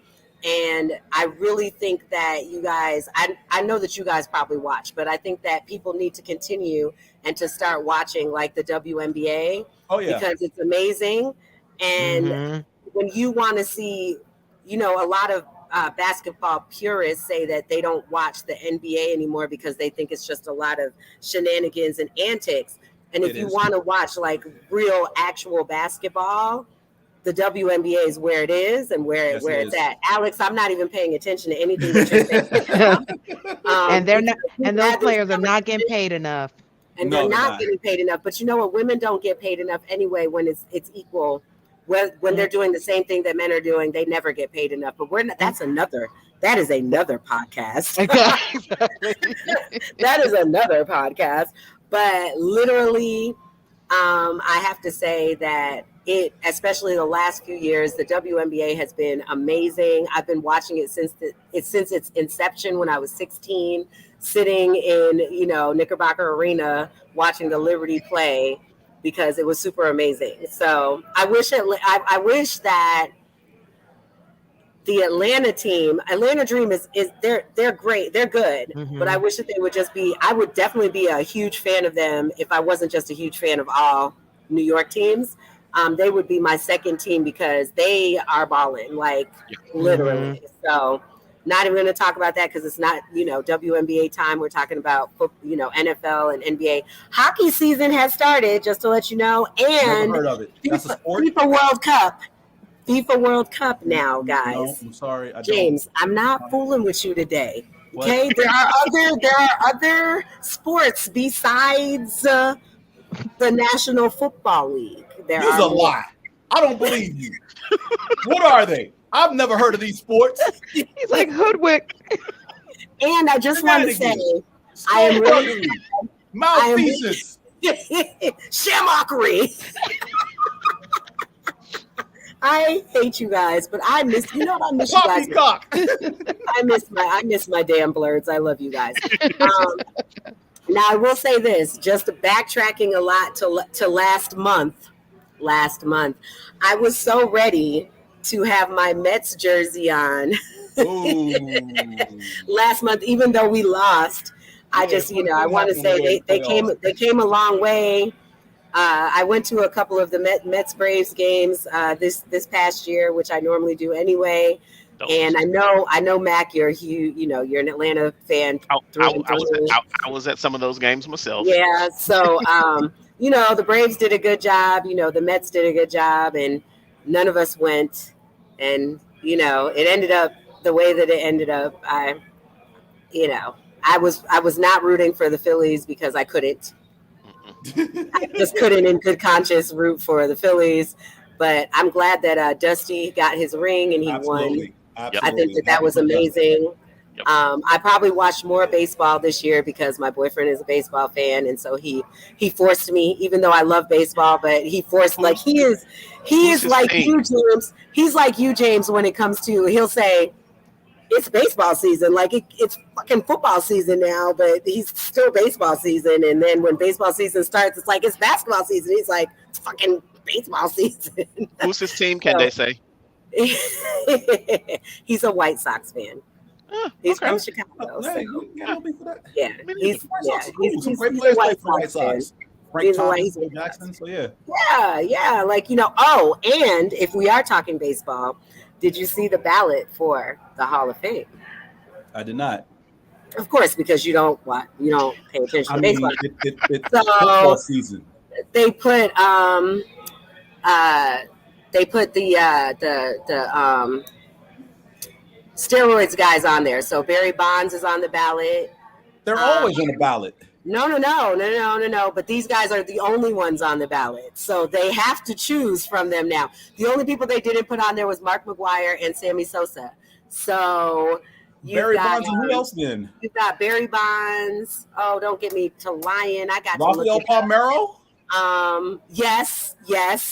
And shit. So James, do you want the whole ballot? Sure, why not? All right, quick rundown. Here's the ballot for this year. We got Kurt Schilling, Barry Bonds, Roger Clemens, Scott Rowland, Omar Vizquez. I'm sorry, I'm Vasquez. Vizquel. I'm sorry. Vizquel, okay. Billy Wagner, Todd Helton, Gary Sheffield, Andrew fucking Jones. Finally. Yes, Andrew Jones is on that. Finally, he's on the list. Okay, so Sheffield and Jones I ain't got a problem with. Hold on. Wait, hold on. I got a few more. It's real quick. Jeff Kent, Manny Ramirez, Sammy Sosa, Andy.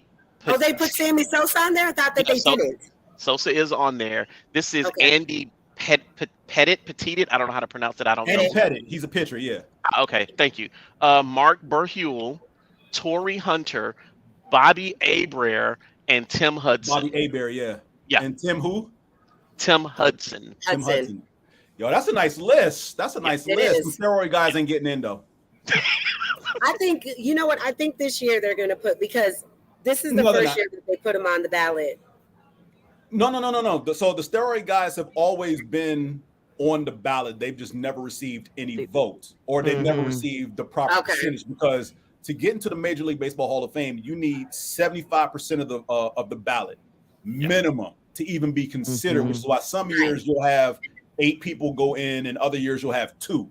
Right. Because they can pick whoever they want. Right. So or pick nobody Bonds, at all. McGuire, and Sosa, and Bonds has been the only one who's been like the first year all of them were eligible. I think Bonds got 66% of the ballot, McGuire got like 50, and Sosa got like 45. And every year since then, they've gone down. And I think last year, Bonds got like 33% of the ballot. McGuire got like. So the list I just read has last year's percentages. Okay. Last year, Barry Bonds got 61%. 61, okay. Sammy Sosa only got 17. 17, yeah.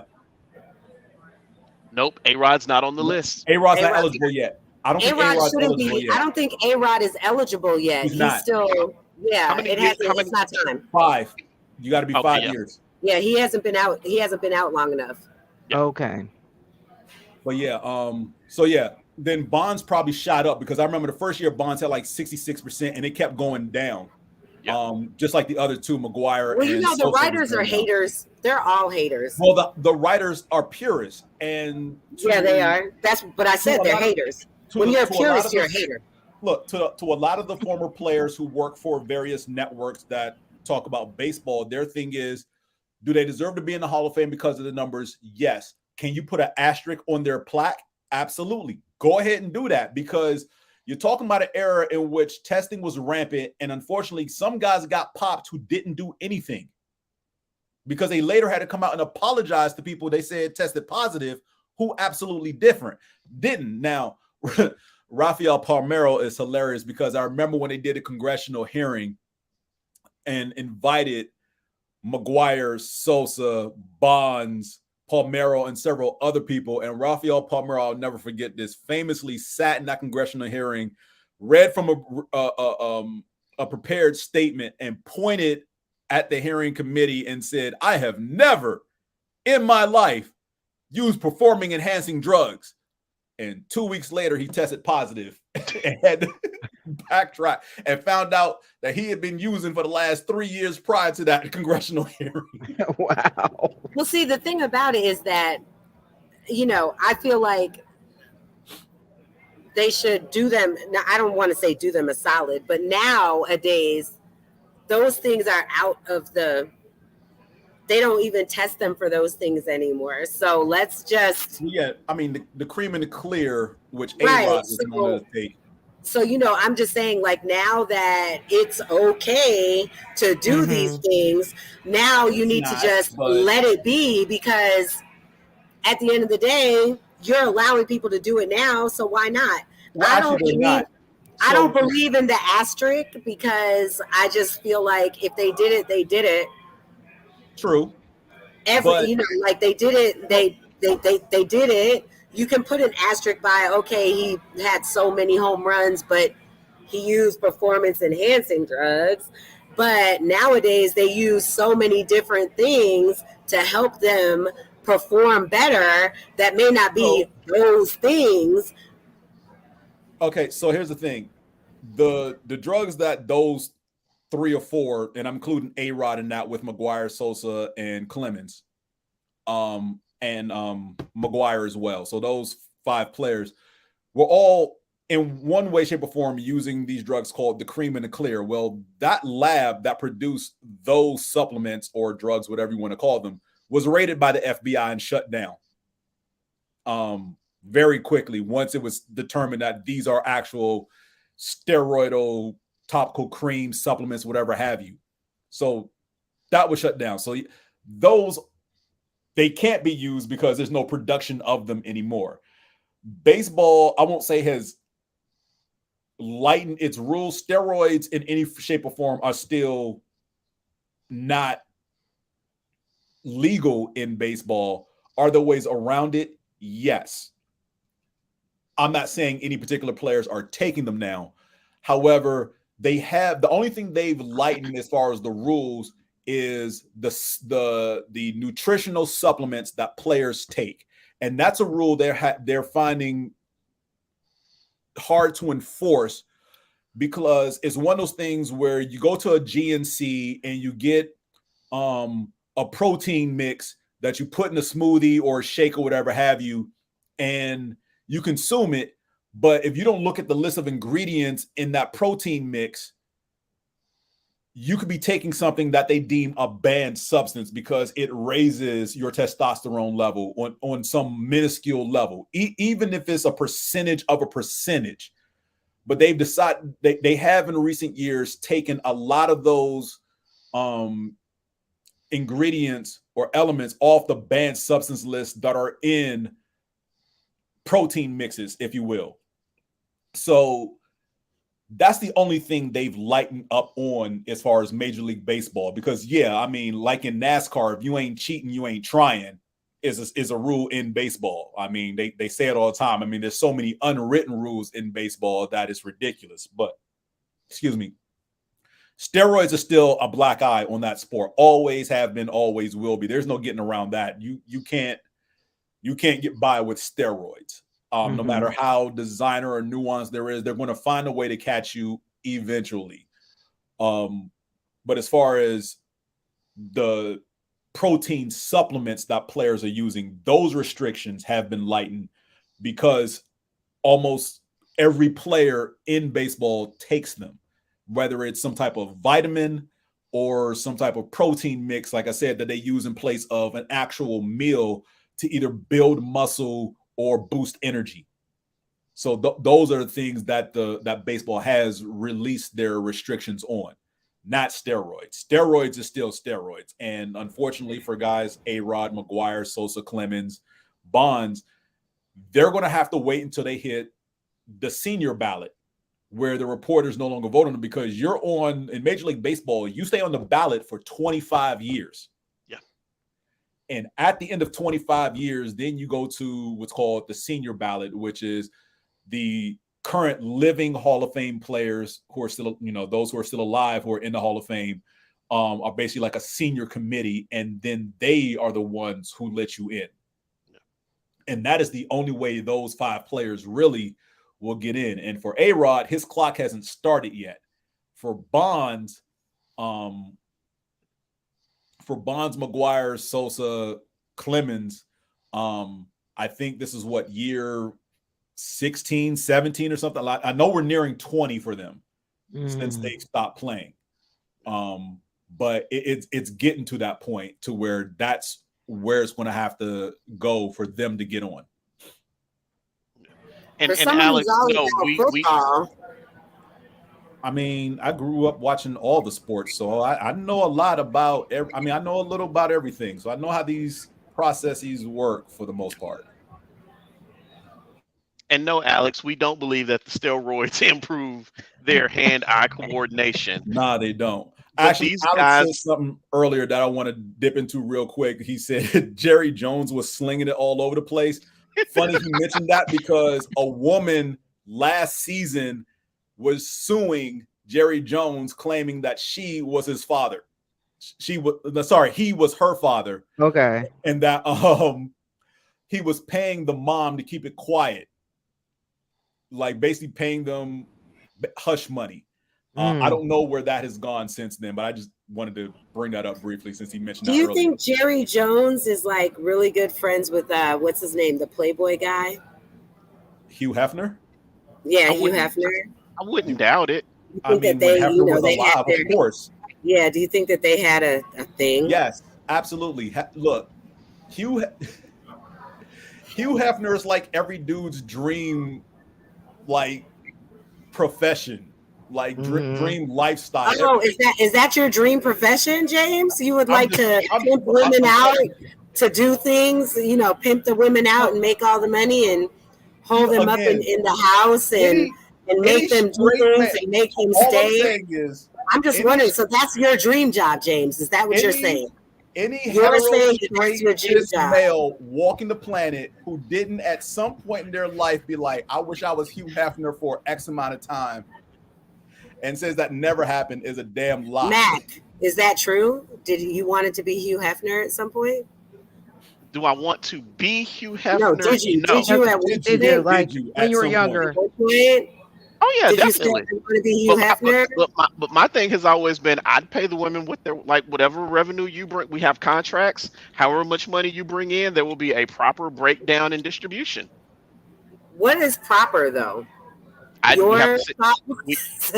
You know what? I don't know. We have to figure that out. I would have my lawyers and accountants, and we would figure that out. So what you're saying, Mac, is that you would be a fair Hugh Hefner. So yes. You wouldn't be Hugh Hefner, but you would be fair. Yes, absolutely. Because sex workers matter. Absolutely. Absolutely. I mean, they do, but I'm just saying. Okay. Oh no, absolutely. Because function over all these years if they didn't have them. Because ain't none of them people paying money to come see me. Yeah, you're right about that. You know what? You know what? Shut up, Candaysee. Just shut up. Shut up. I don't like you. Don't like you at all. Shut up. Oh man. I just want you to know my boyfriend says that to me a lot too. I don't like you right now. When I make those points, he's like, I don't Alex like says, if you ain't cheating, you ain't trying. Alex, I know your wife. It's not slap, it's choke. Well, he did say slap. Mm-hmm. No way. I'm sorry. I'm thinking about. No way. I'm sorry. I'm thinking about the T-shirts that a friend of mine had made. You're right. It is slap. I was going to say we're about to go back to basketball. You talking about choking people out? Look, Latrell Sprewell had every right to choke out PJ Carlesimo because PJ Carlesimo is a dick. And I love Latrell Sprewell. I'm about everything that he did. He had every right. Oh, absolutely. That's what I'm saying. He had every right to choke out PJ Carlesimo because PJ Carlesimo is a shit head coach and probably a trash human being. And he definitely deserved to get choked out all them years ago. No one's going to convince me otherwise because former players don't even like talking about his ass. Mm-hmm. And that's a problem where you had a long-standing career in the NBA and every single player who played under you doesn't like your ass, like to where you can't even get a job, not even coaching in the pros, but on the college level. Because a lot of the times when those coaches are done on the pro level, colleges, even the mid-majors will call and be like, hey, come down here and coach us. Yeah. Dana, I'm so sorry. We went over time. That's why I always do the panels at 8:30, so y'all have that cushion versus doing it at 7, because then I have to do a hard stop. I just let y'all go, and as the audience is participating, y'all keep going. However long y'all want to go. Look, Alex will continue to type things throughout the whole night. Look, it's good to have someone doing that. I do want to get to the NFL though, and I want to jump on your Bills, Candaysee. Go ahead. Y'all have a problem, and again, I am of the sound mind that I don't care how well or bad my team is doing. I keep it 100 with all 32 teams in the league. I've often said, and you all have heard me say this, there are 32 teams in the NFL, and they all suck for one reason or another. All right? I don't stray from that at all. There's one team that sucks a whole lot worse than the rest, but, I may be biased in that. However, not everybody can be Falcons. Sorry. You know what can they say? How many years did y'all go to the Super Bowl and never win back in the 90s? I'm sorry. Fierce, I got this. I got this. We ain't gonna talk about saying else. You gonna step up, Candaysee? I'm gonna. So while you all are 6-2, that is a problematic 6-2 because for as much as everyone wants to tout the Buffalo Bills being the class of the AFC, your two are in division. And that's a big problem for me. And I get that both those teams are playing well. The Dolphins and the Jets are both 6-3. But you can't be losing division games with Super Bowl aspirations, because right now you behind on tiebreakers if the records are identical at the end of the season. I agree wholeheartedly. Huh? I agree wholeheartedly. Now, hold on, sir. I am not going to disagree at all with you. When we lost Miami, I almost passed out. I was like, look, we don't have time for tiebreakers. And then when we lost to the Jets, I was like, okay, so we really don't have time for tiebreakers, because this should have been the year that, not saying that we should have skated, because, you know, the Patriots ain't doing shit because Tom Brady's not there. This should have been the year. Well, I know. And that's the thing that's pissing me off. It's like, now we want to be all up in here and we want to be doing a great job, but then so does the rest of the AFC freaking East. And so, yeah, you're right. It's one of those things. I agree with you wholeheartedly. We don't have time to be 6-2 and those two being division games, because it's going to bite us in the ass at the end. Mm-hmm. So even if we beat the Jets at the end of the year and we beat Miami at the end of the year, it's still going to be a problem if we have the same record. Right. And we don't win the tiebreaker. Not we don't right win. Now, no. We don't win the tiebreaker at this moment in time. So I will say the good thing is both those games were on the road, and they still have to come to Buffalo later in the season, so it'll be cold, which is hopefully it won't. It was supposed to be cold when we played the Jets, but it was 74 degrees, 76 degrees in New York. Temperatures don't drop on the East Coast till after Thanksgiving. That's why I love. That's why I love. Well, I guess nowadays, because I'm from upstate New York nowadays. Right. And look, this is why I love home games in December for Philadelphia against sunny weather and dome teams. So yeah, when I see the schedule come out in the summer, I'm like, I want to play this team in December at home, right, where I know they're gonna get smacked around. Right. But no, yeah. You are definitely right, James. I mean, I am not disagreeing with you. I am agreeing actually wholeheartedly. Like I said, I'm a Bills fan, but I'm also a realist, because as a Bills fan, you have to be a realist. Right. Mm-hmm. And look, unfortunately, and while I am happy and overjoyed that my team has not lost yet, I'm not in any way espousing a perfect season at all, because again, we still have a rematch against Dallas in Dallas. We still have 2 games against the Giants because we have not played them yet. And the other game on the schedule that literally has me worried is the Tennessee Titans. And it's not because of their rookie quarterback. Well, partially it is because of the rookie quarterback, but mainly because of their defense. He's been playing pretty good since they put him under center. Don't get me wrong. I know it's still his rookie year, and I'm not saying he's amazing. I'm saying he's been pretty good. The threat is not his arm, it's his legs. That's the threat.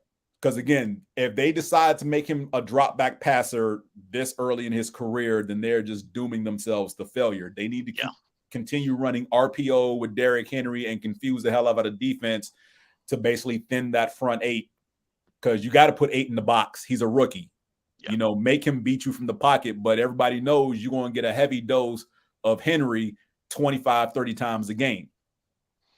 So that's a game See that right there. That's what I'm talking about with them Alabama fans. Alex, that right there. See, you sitting around acting like you don't know, and then you go and do it. So no, I don't have any aloof misgivings that the Eagles can run the table. No, the fuck we can't. No, we can't. Because I don't actually want you guys to lose. Look, I don't believe in perfect seasons. I think they're dumb. I think that. Look, deep down, I don't want the perfect season, because then you get to the playoffs. We the 1 seed. We got the bye. That means 2 games to the Super Bowl. I don't want to lose any of those games.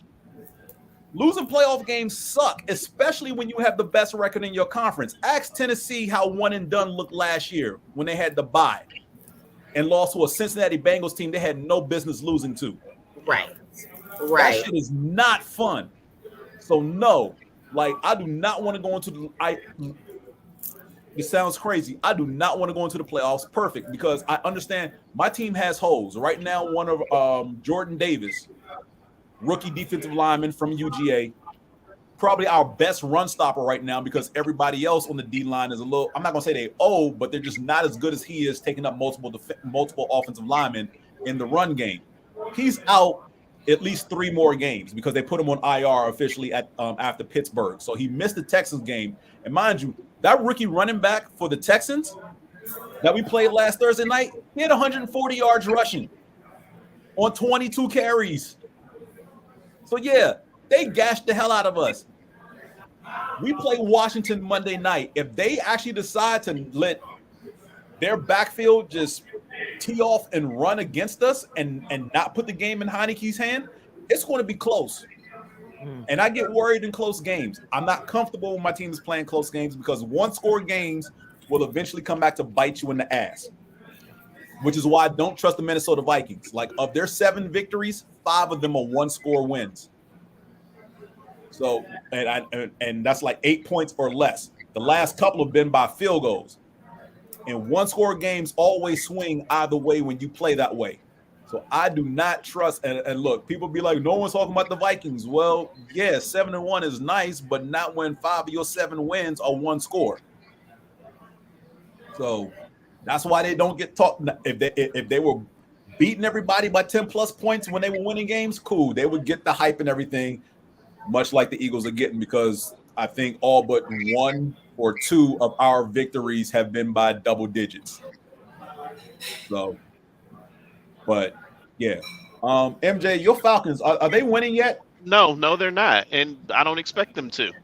But y'all just punked this team on Sunday. Yeah, we did. And you see what's happening right now. Oh, I mean, not this past Sunday, the Sunday before. No, I know. But well, that was all on a mishap because old boy decided that he wanted to take his damn helmet off. Yeah. No, again, the Falcons, I expect maybe 6-7 wins this season. At best, we might be a wild card just based on how the rest of the league is looking right now. And that's a big at best. Well, at this a wild card at 4-5. Yeah. Again, I'm looking at how the rest of the league is looking right now. Actually, not a wild card. You could actually win your division because you got the same record as the the Buccaneers. Yeah. And the joke right now in the NFC is that the winner of the South may have a losing record. Yeah. Well, you know that happened with your division that one year. Yeah, I know. It also happened with the South and the West. It pissed me off because I was like, so Dallas at 7-9 got to get into the playoffs, but the Bills, I think that year actually was like 9-7, but they lost, because the Patriots. And I was like, this is stupid. Look, 7-9, 7-9. I have never been, and look, right now we have an expanded playoffs where 7 teams get in as opposed to 6. And this is something they had been talking about years before they actually did it. I had never been in favor of it. I'm still not in favor of it.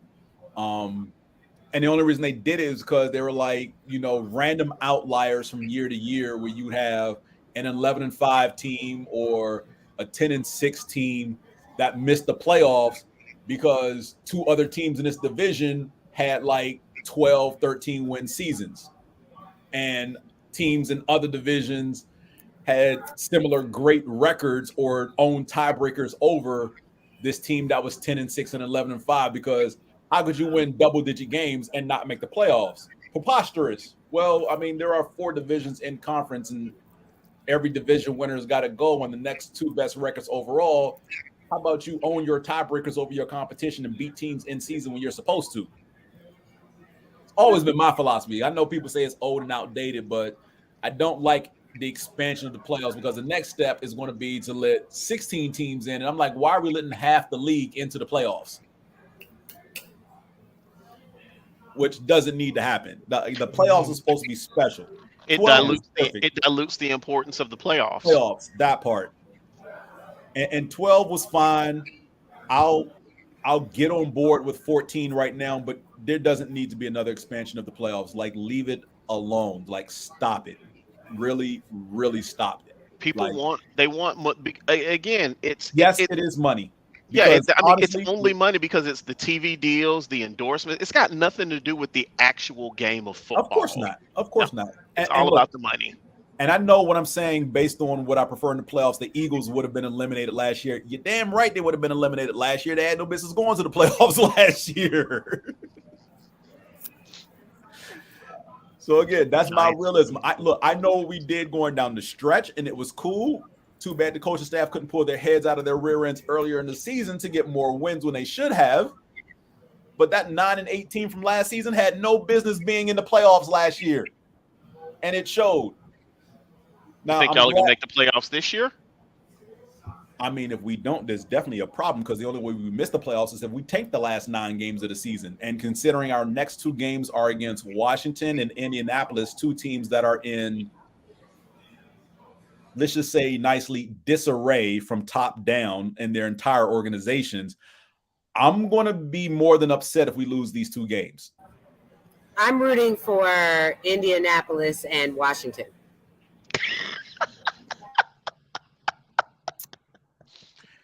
And when do y'all play the Patriots?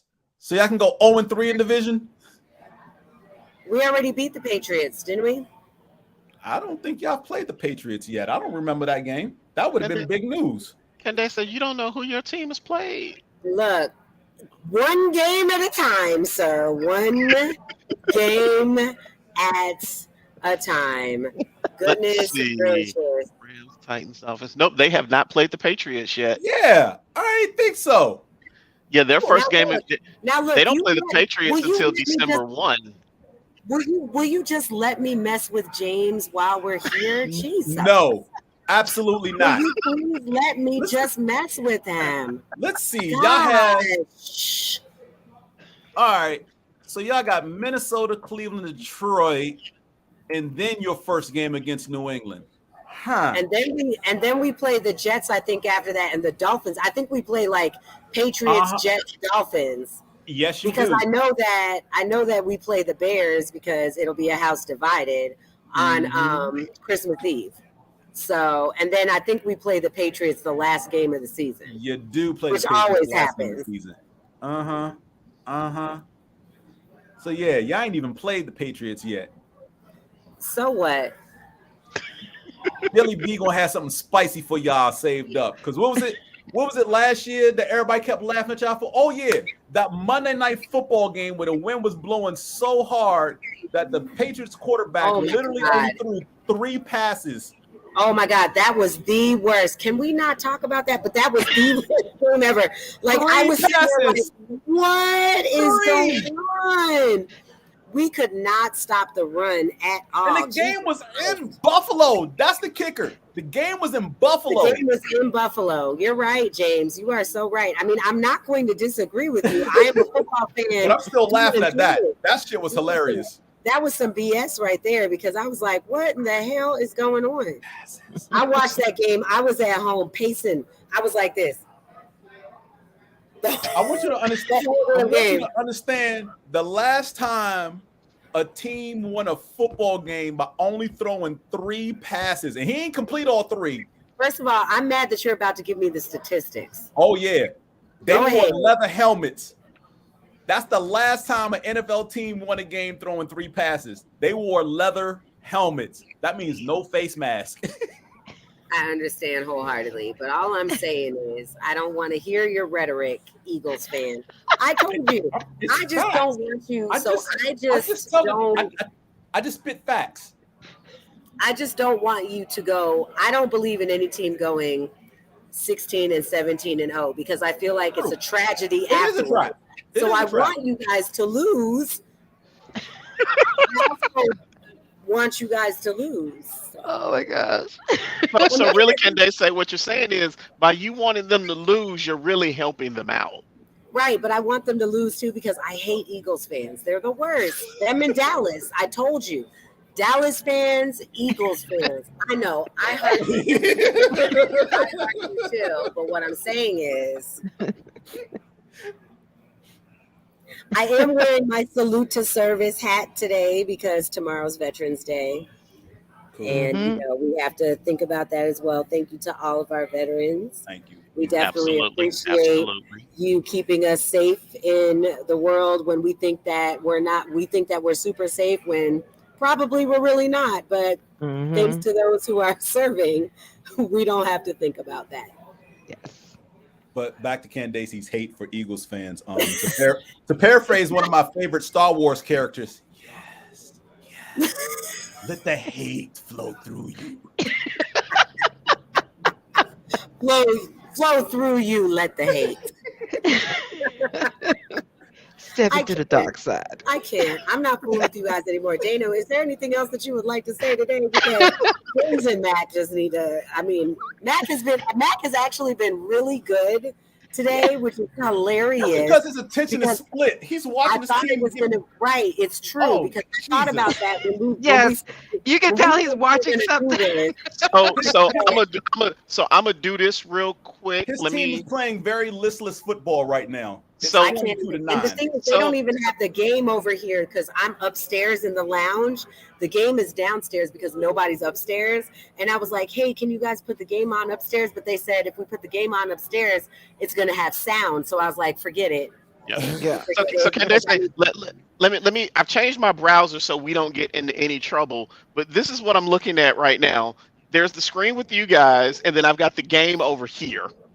So yes, my attention is a little divided.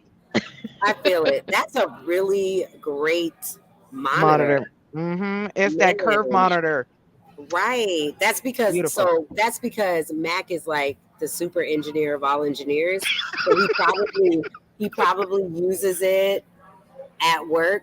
And yeah, he probably uses it at work. And you know, he's always had the good stuff because let me tell you, as a freshman in college, Mac is the one who set up my Dell computer when I first got there because we were the first class that actually were required to have computers. So now I'm dating myself, but had computers our freshman year. Like we actually had to have them, and Dell had like this partnership with Georgia Tech.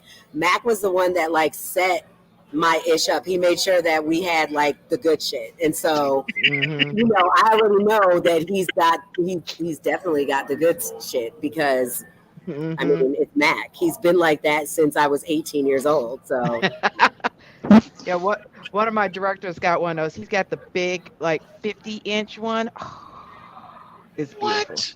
Yeah. What? Mariota's got to go.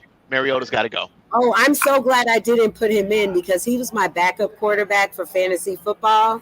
And you know, I have Josh Allen as my backup. I mean, as my quarterback, and I was like, well, I'm not going to put Mariota in. He might do something crazy. So you don't play into the rule of not drafting your own players in fantasy? You actually draft your own players? Yeah, and it's actually really awesome this year because congratulations. Like, what the hell? But what I don't do, James, is that I don't draft Tom Brady. And I've had the number one draft pick back when Brady was supposed to be number one, and I did not draft him. Okay. I didn't draft New England players at all. I still don't. Wait, really? I don't draft, I try not to draft Jets or Miami players either, just because I am still a football fan and I don't want to have to root for them because. Trust me, I understand. You know, so I would rather. I don't draft NFC. Yeah, I don't draft NFC East players on the off chance I'm forced to because that's the best player available. I bench them when they play Philly because it's like if I start him, he's going to go off. Right. This is my squad. So that's what I've done. And I also don't draft Eagle players because the last time I drafted Eagle players on my squad, they all got hurt. Oh. The only time I would draft Falcons players is when it was going to be a guaranteed game. Like, again, I would draft Julio Jones. Or I would draft Roddy White, but that would be about it for Falcons players that I would draft in any of my fantasy leagues. I was like, those two are definitely going to put up numbers. The rest of my team. So back in the day, Mac. So this is how long I've been playing fantasy football. But So back in the day when AOL had the they would do the I said draft. They would do the auction. Are you sure you're not older than us? I know, right? I had Michael Vick, Warwick Dunn, and who was the tight end at the time? Algie Crumpler. Right? We did it. It was auction though, so it wasn't just draft. It was auction, and I spent all my money on them, and it paid off because I won that year. I won that year in that league, but that was the last time that I ever really drafted any Falcons players ever. Well, I mean, at one point, Michael Vick, Warwick Dunn, and who was the other running back that we had? Was it T.J. Duckett year? Yes, T.J. Duckett. At one point, those were the 3 top rushers in the league. I want to say for probably I don't remember how many years it was consecutively, but somewhere in the neighborhood of 2 or 3 years, but they weren't consecutive. Those were the top 3 rushers in the league. Oh yeah, but again, that was back then. That was like 20-something years ago. Because when you got a quarterback who can't read defense and he takes off running the second he gets the ball. You know what, Mac? Okay, so on that note, I told y'all, everybody laughed at me when I said drafting Vic was a mistake, and I was like, nobody believed me, and and the truth came out. I mean, because he ain't do squad in Atlanta, which sucks. Because what he did was he put butts in seats.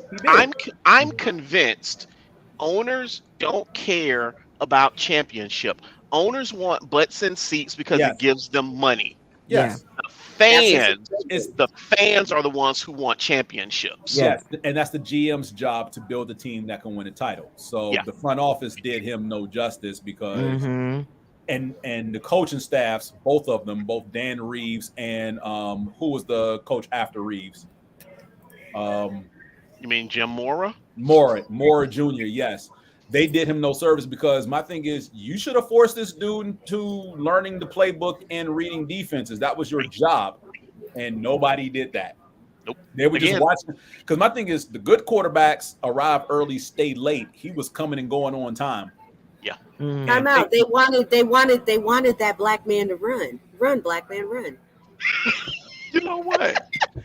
That's exactly what they wanted, and that's exactly what they got. I can't even argue with that one. Nope. I can't even argue with that one.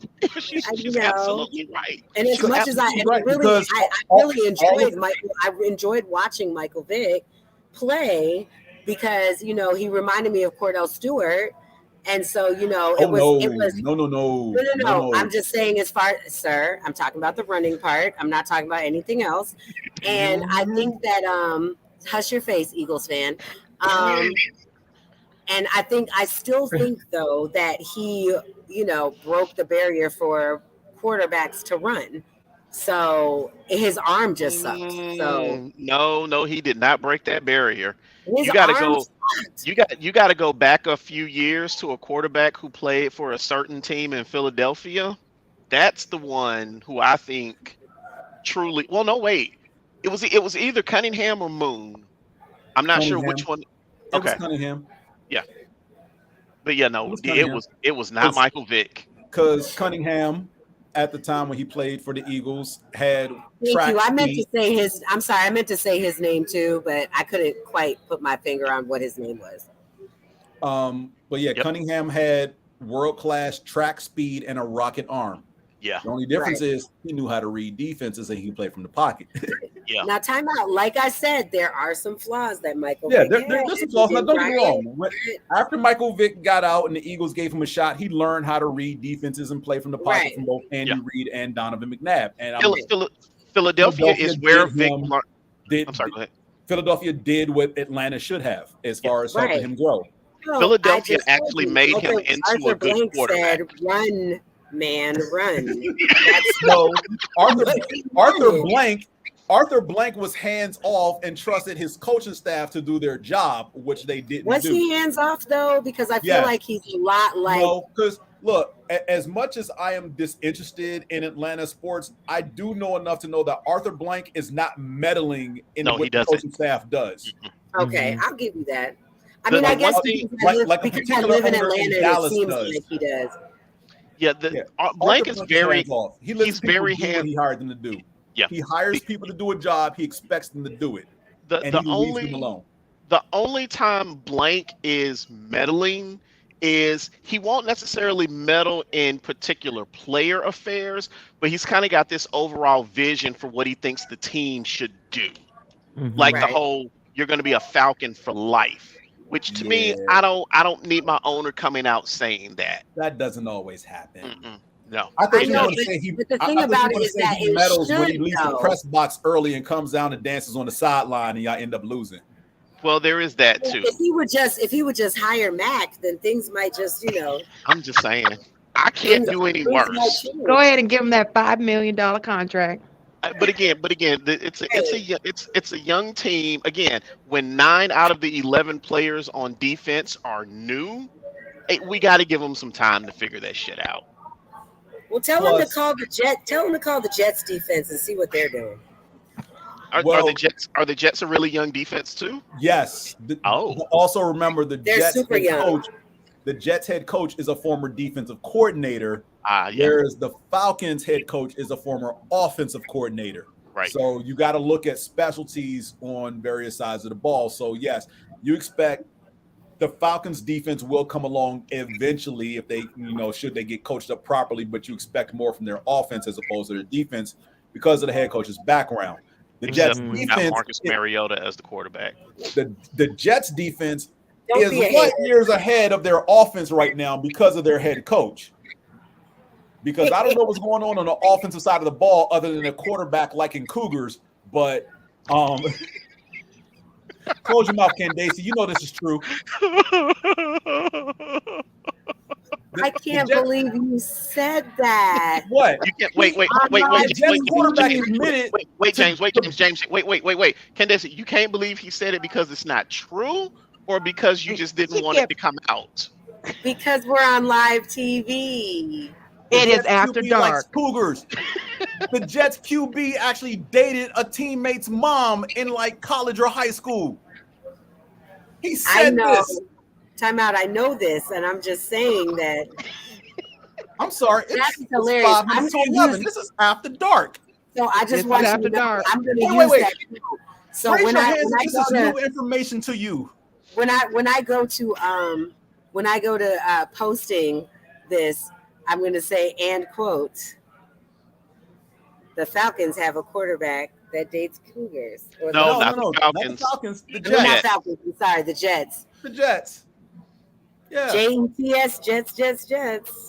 Or in his case, MILF, MILF. I walked into that one. Dana, Yes, you did. You walked into that, Dana. You most certainly did. Dana, there was you no let me way I walk wasn't going to into dunk that alley-oop. Dana, you I was let me trying to see where it was into going that. on that one. You let me walk right into that. I'm so done. Oh my goodness. You guys are the pits. Love you That too. just shows how long y'all have all seen each other. Love you too. Look, hold on. Let me do this right because on the camera it's like opposite. So I need to. Like That's why I always do this. I still love you. Fierce, man, just turn the game off. I need Mariota on the bench. You know what? At this point, we may as well put the rookie in. You're not, because again, you have a shot to win a division. As crappy as your record is. No, James, don't get me wrong. I mean, I know it's not going to happen. What's the score? 22-9. And there are 5 minutes left. Yeah. Oh no, we're They're not not winning this game. No, not at all. No, they're not going to this game. When every the score, Carolina Panther would have to take their helmet off after every single play for Atlanta to have a shot to win this game. at the start of the fourth quarter, when the score was 19-9, statistically, we stood a chance. Just purely on the numbers. You still need 2 touchdowns. Again, but again, I say purely on the numbers, we stood a chance. But now it's 22-9. This game is a wrap. So you're still watching though? I go down with the ship with my team. Yeah. I'm proud of that. I feel you on that. Except for last week when the Bills played the Jets. Once I forgot what the play was, and I just got up and I said, I'm going to take a shower. I got brunch. I got dinner with the girls. I'm not even doing this ish no more. I went right into the shower. and my boyfriend had the gall to be like, knock, knock, knock. Hey, sorry, babe. The Bills lost. I know they lost. They lost when I got in this shower. Candaysee, misery loves company because he saw his Bears lose to the Dolphins. He wanted you to feel as bad as he did. But here's the kicker, though. So Justin Fields is my backup quarterback in fantasy. You did not have him on the bench. He scored 42 fantasy points, and Josh Allen only scored 24. And I was pissed. I mean, I still won, but I was pissed because I was like, I could have smashed the person that I played, because the league that I'm in, it's a whole bunch of people that talk a lot of shit, right? I have my own league. Every fantasy football league? Time out. I have my own league, and, the people are real mellow in that league. But this league that I'm in, the guys that are in there, I'm the only woman. I'm the only girl. And women, okay. they talk loads of shit. They propose all these trades that I'm like, nah, bruh, it's not happening. And they're like, why don't you accept our trade? Because I know my team is solid, but I could have just smashed them. Bad. I know when to pull the trigger on some things. Division games are always bad for your best players. Man. Always. I didn't think Justin Fields was going to come out with 42 points, though. Hey, look. I know any given Sunday, but yeah, I know you do. That wasn't something that I was going to gamble on. Like, it's not on your bingo card, right? Like, who was going to gamble on that? Who knew that he was going to rush for all the for the touchdowns and rush all? Like, who knew that? Who knew that Josh Allen was going to throw 2 interceptions, jack up his elbow? You know what I'm saying? Like, who knew? Like, nobody knew that was going to happen. And this is why I'm glad I stopped playing fantasy football like 6 or 7 years ago. The stress and the second guessing is painful. I hate it. I do this on Thursdays. I check my team. I check my roster. And then, of course, now that we have all these doggone games overseas on Sunday, I have to make sure. And then I just let it go. And I don't look at it until Monday night, because I'm just like, look, I don't. Right now, the stress that I have are these guys right here. I understand. That's my stress. I understand. Fantasy's not going to stress me out. The funny thing is, I'm in Candaysee's fantasy league. The Mellow League? Yeah, and let me see. Hold on, let me go find. What am I right now in her league? Here's the sad but funny thing. In Candaysee's league, I'm 2-7.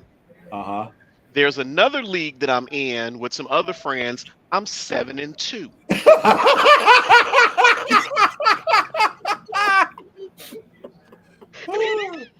The funny and it's every week the score is the exact mirror of the other. I'm like, how only I would have that kind of luck.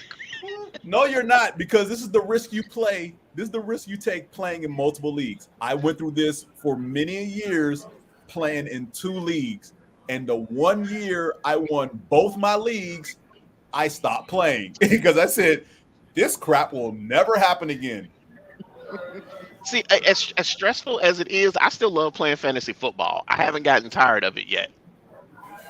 I'm sorry. I burnt myself out on the neurosis of trying to make my team better, because I'd be like the dudes in Candacee's league, like, I got to make my squad better. Let me propose a trade. The only difference is, at least Candacee's responded to those people. When I proposed trades in some of my leagues in the past, I wouldn't even get a response like, you could at least tell me, no, I'm not interested. Not just let that. They left you on red. They leave me on red. This is how I know they saw my trade offer. They would take the player I'm trying to get off their team and trade him to another team for a worse package, and then be like, Because it's like, what? Because James wanted this player, I got to get value for him somewhere else. I'm offering you better value. Mm-hmm. And you trade him away and try to figure out why your team doesn't turn around. Well, maybe if you had the players I was trying to give you, which are now stashed on my bench because I don't really need them.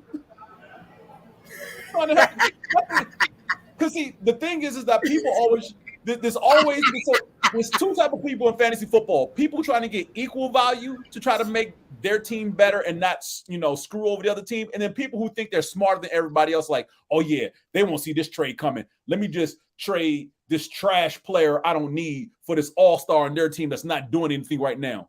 And trying to hope that people fall into that dumb trap. Like, nah, that's not me. I'm holding on to my all-stars because they ain't going nowhere. There's always 3 to 5 players in my squad. They ain't going nowhere. I don't care what happens. They stand on my squad. And then everybody else is expendable. But I'm always trading for equal value because my neurosis is analyzing everything. What have they done so far in the season? What's the rest of their schedule look like? If I'm trying to get a running back, do I know that he's going to get at least 20 touches a game? Is there a possibility that he can get me 60 to 100 yards and or a touchdown every game? Is the wide receiver playing for a solid quarterback?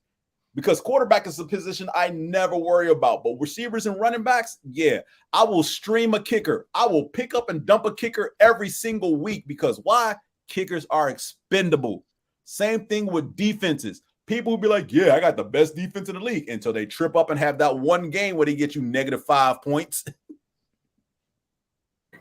You sound real hurt right now. I just flashbacks. You see me over here being quiet because I was in some of those leagues with James. Yeah, he was. I remember those days. That's why I'm like, I'm just gonna let him get it out.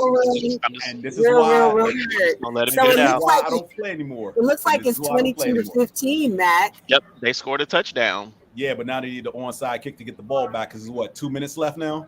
Doesn't Carolina has the ball now, don't they? Yeah, Carolina's got the ball now. I'm just saying. 2:46 to go. You can do it. What's a punt around a 2-minute warning? I can't. Dana, thank you so much for having me on here. Look, I'm all being the because look, I'm getting the side eye over there. They're like, you said you're gonna be on here for this long. You've been on here for 2 hours and 30 minutes. Gonna be up there for an hour. I told them an hour and a half because I was like, let me just give them a half an hour. Yeah. They're looking like you went a whole hour over. Like, the Falcons about to lose. There's not that many people in here. I got an ashtray full of cigars. Well, not full of cigars, but I got 2 ashtrays. I got three glasses, two rocks glasses, a wine glass, and a water glass. They're like, we just trying to go home. What are y'all doing? So shameless plug again. Thank you, Studio Cigar Lounge, for allowing me to do this podcast upstairs where nobody is, and you guys are showing the Falcons game, and I appreciate it wholeheartedly.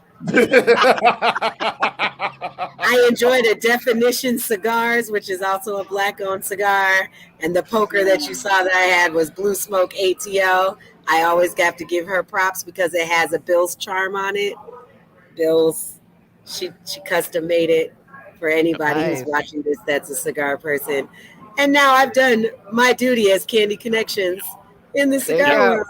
I've also got a friend who owns a cigar bar, and I try and tell people to go all the time because I can't go myself because of the contract that I have signed with my job that says I don't smoke cigars. And if they ever see me smoking cigars, they can sue me and get lots of money out of me. So I just have to make that very, very clear. You'll slide it into your DMs. It is Acer Cigar over on the west side. Oh yeah, I love them. But again, I just have to make it very, very clear because of my job. I do not smoke cigars because I don't want them to come and sue me for lots and lots of money. But I try to push people to my friend's business. Oh no! Seriously, I work. We won't say who I work for, But you guys know who I We work know for. who you work for. But there's I part didn't of realize they our could sue you for being at a cigar bar. so there is part of our health insurance coverage that we have to certify that we are not tobacco users. Yes. Oh yeah. And for you to get a find out that discount, you because use if you are a tobacco in tobacco form, user, you you pay a violate higher that. rate. Yeah. Mhm. Well, we pay an additional $150 per month if we are tobacco users. Yeah. Mhm. Yep. Wow. And the penalty is they can prosecute me. So that's Yeah. why I make it a point to be like, I don't smoke, but I got some friends who own a cigar bar. Go support them. Exactly. One of my My job favorite has the same thing. I cigar don't know about spots. the suing, but yeah, the $150. I would have done a podcast there, but they're super loud over there. Which place is this? Asir. Oh, okay, yeah, Asir. It's Sorry, really Asir, nice though. Sorry, Yeah. my bad. No, look, shameless plug, but Mac does not smoke cigars. I've never seen him have a cigar in his hand ever. I do not smoke Never seen him have I anything confirm. that has anything to do with tobacco, and I've known Mac for 24 years now because he set up my computer my freshman year. Now, what I will say, because it ain't nothing at all against doing it at my job, is I do drink. Is that Japanese whiskey right there? This is Captain Morgan Private Stock. Oh, I don't drink that. Next. The one I've actually gotten. Oh, now that's my jam. Yeah, this is good stuff. Yeah. Yeah. I'm coming to your house. I'm going to drink that. Open that up. Open that up. No, I mean, you don't have to open it now. I'm saying open it up when I come. Oh, no. I've already been in it. Oh, okay. Yeah. But Candaysee, you are always welcome to come drink with me. Hey, Furious, what you got? I learned all of my drinking from Georgia Tech. We really did. I just finished making a blood orange concoction. They taught me how to play spades. They taught me how to drink, and they taught me how to cheat the system. Yeah. Well, I'm glad they taught you how to play spades. Are you any good? I am good. So, are you a card player? Or do you just play cards? So I am a wait. So I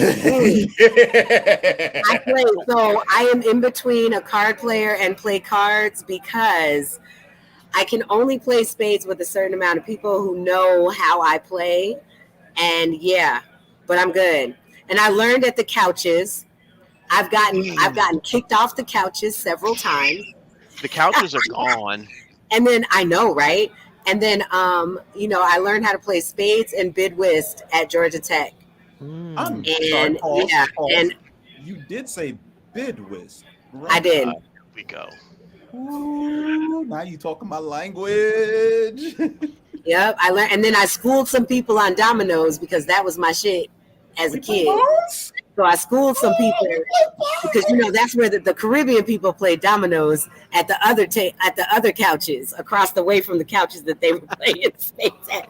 But I'm telling too much. Nah, you play whist and bones. We need a game night. They didn't like seeing us when they did campus tours. They didn't like it when they walked through the student center.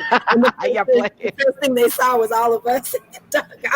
And it's not just that we were sitting there playing cards or dominoes.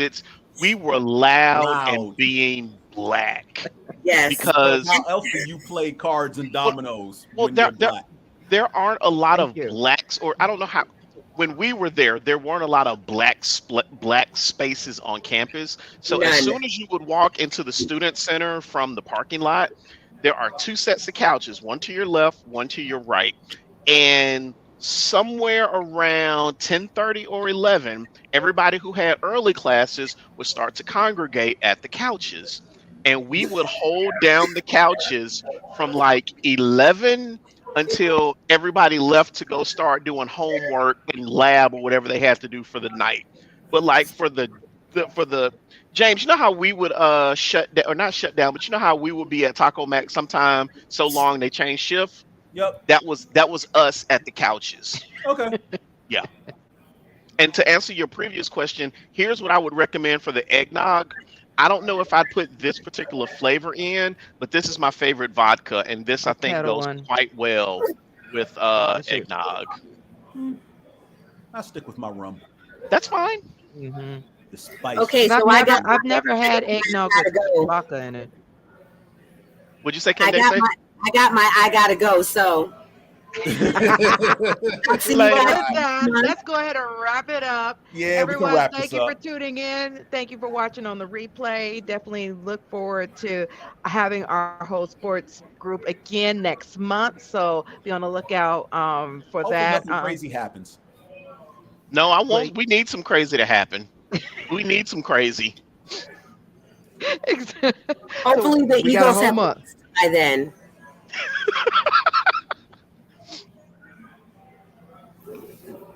Just saying. That, I'm gonna go ahead and play the outro. Thank you, everybody, for tuning in. Good night. Good night. Peace out, people. Good night. Later.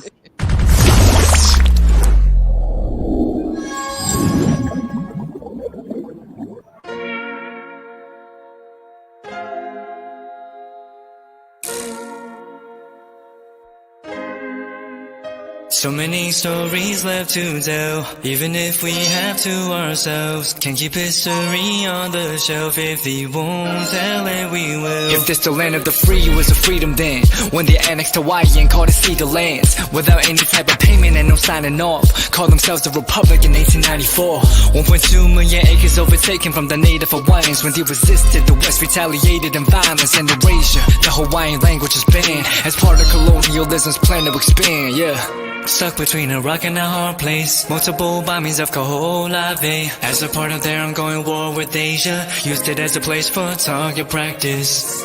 No consent or compensation. Colonizers call for annexation. No work out for all the locals. School will never let you know. So many stories left to tell, even if we have to ourselves. Can keep history on the shelf. If we won't tell it, we will. Too many stories left to tell, even if we have to ourselves. Can keep history on the shelf. If we won't tell it, we will. We will. So if you put Hawaii into perspective, well, Black and Asian history is interconnected. Considering the fight with the Pacific, then of course, versus Asia, they was treated as a middleman for war, but didn't let the Western colorism run its course, cause dark skin was a sign of dignity to core. The land was taken in the name of capitalism, when prior to it was an actual kingdom. Clap back at the system. Stuck between a rock and a hard place. Multiple bombings of Kaho'olawe. As a part of their ongoing war with Asia, used it as a place for target practice. No consent or compensation. Colonizers call for annexation. No work out for all the locals. School will never let you know. So many stories left to tell, even if we have to ourselves. Can keep history on the shelf. If we won't tell it, we will. Too many stories left to tell, even if we have to ourselves. Can keep history on the shelf. If we won't tell it, we will. So many stories left to tell, even if we have to ourselves. Can keep history on the shelf. If we won't tell it, we will. Too many stories left to tell, even if we have to ourselves. Can keep history on the shelf. If we won't tell it, we will. We will.